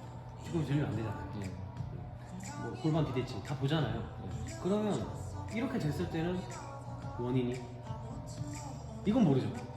원인 해결은 할 수 있죠. 무릎 벌리세요. 예를 들면 무릎이 모인 형태에 대한 해결은 무릎을 벌리세요가 되는 거잖아요. 뒤꿈치가 뜨면 뒤꿈치 붙이세요가 되는 거죠. 예. 그죠? 그러면 이렇게 되는 원인이 있을 거. 이건 이유가 뭐예요? 엉덩이가 잘 쓰지 못해서인가 아닌가. 엉덩이가 잘 쓰이지 못해요. 그리고 우리 네. 허벅지군요. 대퇴사두근 외회전이 약해서 외회전이 약해서. 들리지 않나. 그러면 뒤꿈치 들리는 거. 발목 가동성이 부족하신가 생각이 들고 요거는 그거는 골반 비대칭이거나 뭐 햄스트링 컨디션이 많이 다르신가 생각할 것 같아요. 그러면은 이건 어떻게 해결해요, 선생님? 아니 뭐 만약에 있다고 치면 이걸 어떻게? 일단 발목이라고 생각하고 그 로디드 스트레칭 그러니까 네 최대 가동 범위를 네네네. 힘줘보고 그거를 먼저 접근해볼 것 같습니다. 이런 거죠. 그런 건 편측성 운동을 할 것 같아요. 한쪽씩. 한 다리로 서기에서 아니면 고관절 네. 외회전 많이 되는 분들 시킨다던가 지금 이게 오버헤드 스쿼트 보상적인 후면이잖아요. 비대칭형 체중 이동. 지금 여기서 보면은 관찰 후면. 이 사람을 얘기하는 거예요. 뒤꿈치 들렸고 비대칭형 체중 이동. 그다음에 발이 들림이라고 되어 있는데 왠지 있지? 그럼 이거만 보면 되죠. 뭐 비대칭적 체중 이동 이거만으로 쳤을 때 지금 여기 보면 잠재적인 과활동 근육, 목근, 복합체, 내정근무리, 넉다리 근막, 넉다리 근육, 넉다리 근육, 장판지 가자미근 종아리, 엉덩이. 이렇게 쭉 나오잖아요. 그럼 뭐 여기도 엉덩이까지. 그러면 얘네가 과활동 근육. 그러면 저활동 근육.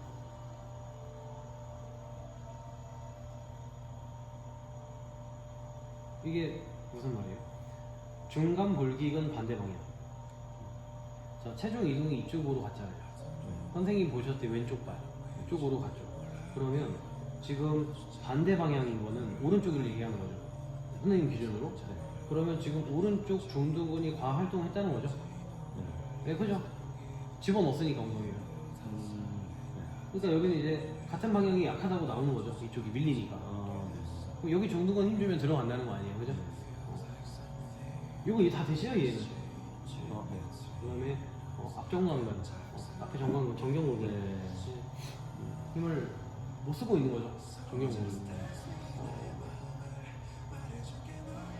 정경골근에 힘이 들어가야지만 뒤꿈치가 들리지 않고 발목을 이렇게 많이 교시 프랙션을 만들 수 있어요.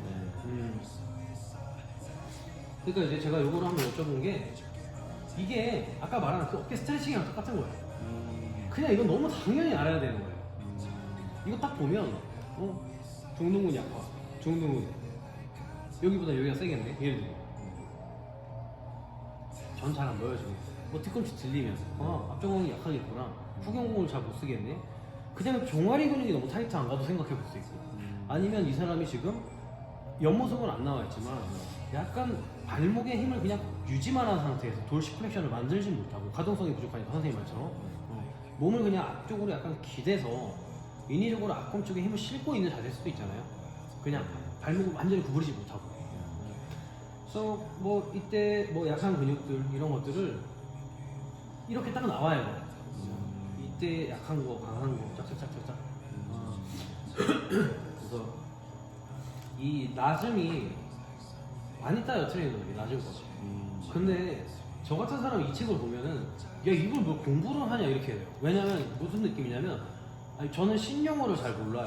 네. 저는 구용어 세대라서 영어랑 구용어만 조금 알고 대표적인 것들은 알긴 하는데 이해를 하면서 봐야지 딱 아는 거고 이상근 넉다리 뒤인데? 이런 좀 헷갈려요. 네, 잘 몰라요 신영어. 네. 그러니까 이제 저는 제가 이 책을 보는 이유는 만약에 본다면 이 신용어로 이해를 하기 위해서 예. 그러니까 이제 허벅 뒤쪽에 쥐가 났어요. 그럼 스트레칭을 어느 방향으로 해야 될까요? 무릎을 펴고 당겨야죠. 이해되죠? 대체 사두근에 힘을 줘야죠. 그러니까 저한테는 약간 이런 느낌인 거예요 이게. 그래서 트레이너 선생님들이 이거 딴다고 할 때 이건 아무 도움 안 된다. 그러니까 물론 아무것도 베이스가 없는 상태에서 도움이 너무 되겠죠. 그냥 그 기초를 쌓는 역할을 하는 거니까 나중에. 근데 조금 공부해보면 알겠지만 그냥 너무도 당연한 내기들을 하고 있거든요. 삼두 스트레칭 할 때 이렇게 하는 거, 어깨 스트레칭 할 때 이렇게 하는 거, 근육 해부학만 알면 이렇게 늘린다는 거 알아요. 가슴 해부학만 알면 이거 알죠. 그죠? 근데 여기서 말하는 거는 라운드 숄더니까 기능적으로 가슴이 단축됐으니까 가슴이 과활성화돼서 늘려야 되는 근육이다. 그러니까 이런 식으로 재활을, 그러니까 체형 교정을 한다는 맥락이 낮음이에요. 예, 이해되셨죠? 네네. 근데 제가 말씀드리는 이런 내용들이 아직까지 좀 하면은 도움이 되죠. 확실히. 네네. 예. 낮음? 이게 낮음이에요? 아니, 한번 시간 될 때 한번 보시라고. 네, 알겠습니다. 가셔야겠다, 선생님. 네.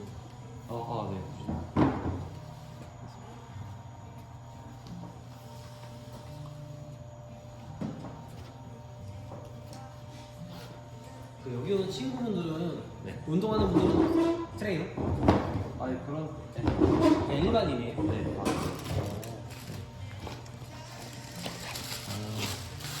선생님 여자친구분도 트레이너세요? 아니요 일반인입니다. 일반인 아니세요? 네네.